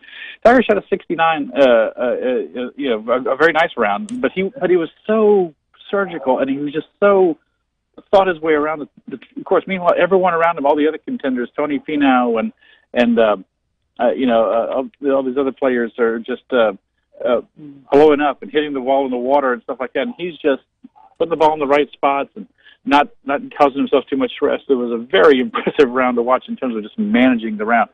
So, the very great ones, like Tiger, like Jack, like Tom Watson in his day, or somebody like that, can just put themselves in position and let the tournament come to them. And I think if Tiger Woods is in that position on Sunday, I think it's going to be hard, because I think the 4 days of walking up and down the hills of this course, which are very difficult for him, are going to take a toll. But if he could, I think he would have a definite advantage. Got a couple more minutes with Scott Rabalais before we get you out of here. Sung J M is your leader after one. I had to look it up. How many guys have won the Masters wire to wire? And it's only been 5 times. Dustin Johnson, the most recent, and that was in a November tournament. What's the likelihood that he's able to stay where he's at? Yeah, Sanjay M is a good, solid player. He's ranked like 26th in the world. Plays a lot of golf. I think he pretty much lives out of hotels. I think he's here to just bopping around the United States playing golf tournaments. It's difficult. I mean, now he played well here. He was second to Dustin Johnson in 2020, but he's played well here before. A very solid golfer, but it's a lot. Talk about taking a toll. It's a lot to stay in the lead and handle it the whole time, and especially if you've never been in that position before. So that's not saying he can't win, but it's asking a lot. Yeah, it is. I mean, Dustin Johnson in 2020, Jordan Spieth in 2015. Before that, you got to go all the way back to 1976 for Raymond Floyd to find the next most recent one. Very good research, Brian. I'm impressed. I can manage. I can work my way around to Google every once in a while. Looking ahead to what can we expect for today? What can we expect for tomorrow as far as just overall play? It's going to be a very interesting round today to see what the scoring is like. You had a lot of rain Tuesday and Wednesday. There were almost 2.5 inches of rain. The course held up better than I expected yesterday. And then the wind came up a little more. They're expecting gusting winds this afternoon, 25 to 30 miles an hour. And the one thing that affects pro golfers is wind, especially here, because there's a lot of trees and the wind swirls in the trees. And, of course, you can hit a shot and the wind will lay down and your ball goes long, or you can hit a shot and the gust comes up and it knocks your shot down.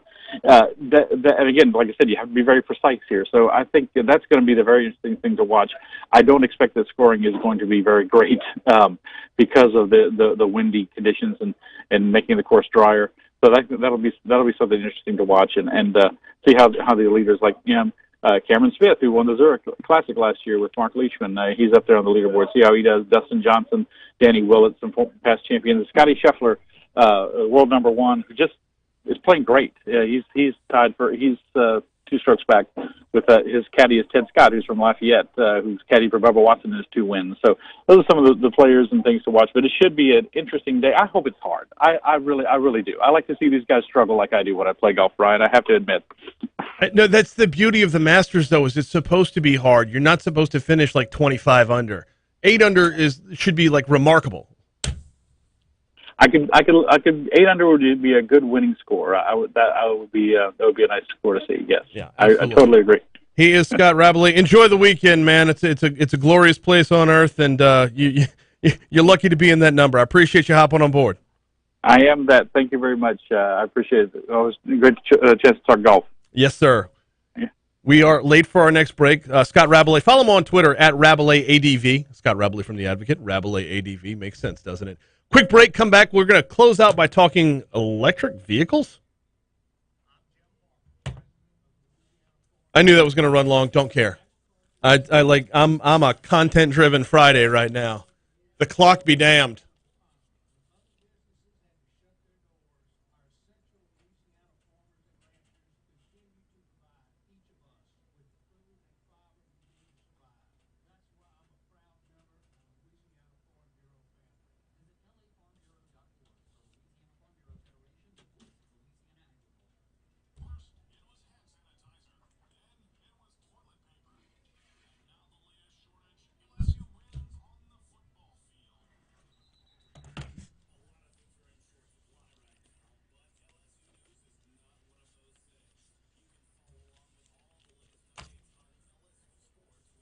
So, I got it written down on here. Is the governor, and then after that, just fast forward to the B-roll from two. Yeah.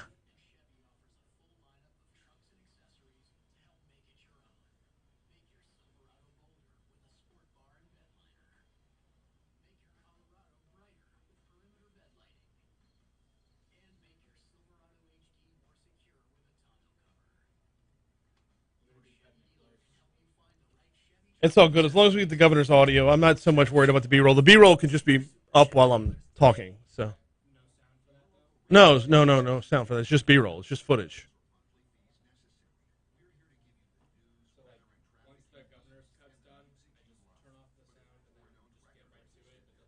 Yeah. Yep.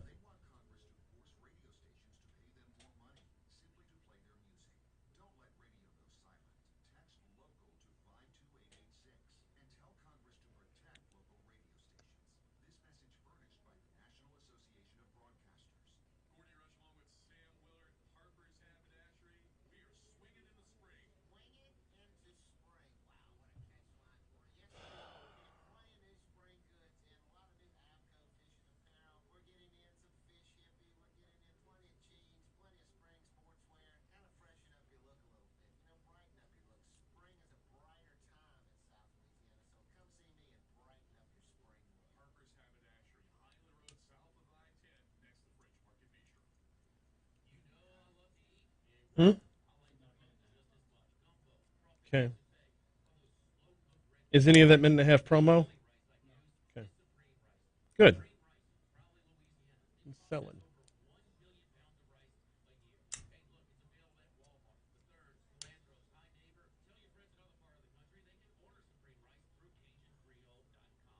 Shit, I just got tired.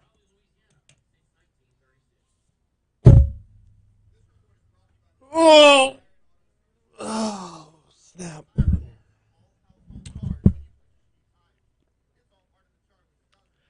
So I still look ridiculously fat when I sit down. It's crazy how different, like, this.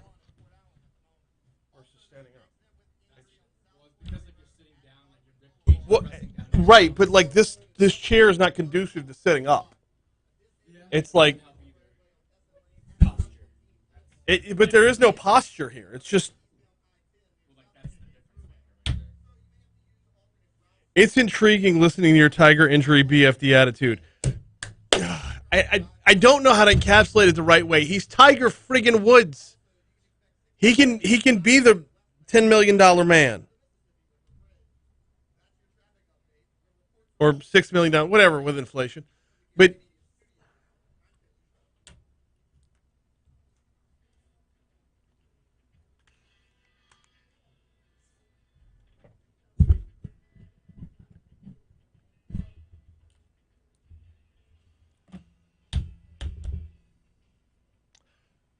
$8:57 Talk 107.3 FM WBRP. I'm about to throw out what we had on the rundown because it's not. I'm not trying to downplay Tiger Woods' injury. Yeah, like Scott said, he was on death's door. I get that, but he's Tiger flippin' Woods. We can rebuild him. We have the technology. I'm not trying to downplay that. I'm just saying he wouldn't put himself in the position to walk 4 rounds if he wasn't ready to walk 4 rounds. All right, we got to get to it. Electronic vehicles. What is the future? Governor John Bel Edwards was at the Louisiana Department of Transportation and Development's Electric Vehicle Expo. Let's hear his comments. I had this idea at one point that electric vehicles would all drive like a golf cart, that they would be light and sort of flimsy, and so that is absolutely not the case. These are obviously substantial, and they're sturdy, they're smooth. The fact that they don't have a transmission means that you have the opportunity to accelerate right away in a very smooth way. That's impressive. The fact that there's no engine noise is also something. But when you think, so the truck that I drove, one of the common applications will be at a manufacturing facility or a port to move trailers around. Well, typically those vehicles sit there and idle all day, and if they're an internal combustion engine, the whole time that happens, you're having fumes being emitted. So it's not just about climate change; it's about what all the operators and others are going to be breathing. There was more to the clip, and we might dive in on it again Monday, but that's one of the overlooked factors when it comes to the implementation of the electric vehicles throughout our society. We all go right to the Tesla, right? We all start thinking about you and I driving electric vehicles. What about all the little gas or diesel guzzling vehicles that are on idle all day long? What happens when that impact is hit, when that impact hits the demand of the market? By the way, if you're watching us on YouTube, you're seeing the governor drive one of those heavy trucks that you'd find at a port, at a dock. Just little by little, if you can supplement the demand, if you can just take a little nibble out of it here and there, you can have a major effect on all of us. He hit it from an environmental aspect. I'm thinking of it from an economic impact aspect. So, anyway. Yeah, we're going to have to dive in on that at a later date. Right now, we're just straight up out of time on the air. Stick around on YouTube. We got another couple minutes to go. Here comes CBS News, then the Fox News Rundown. All right.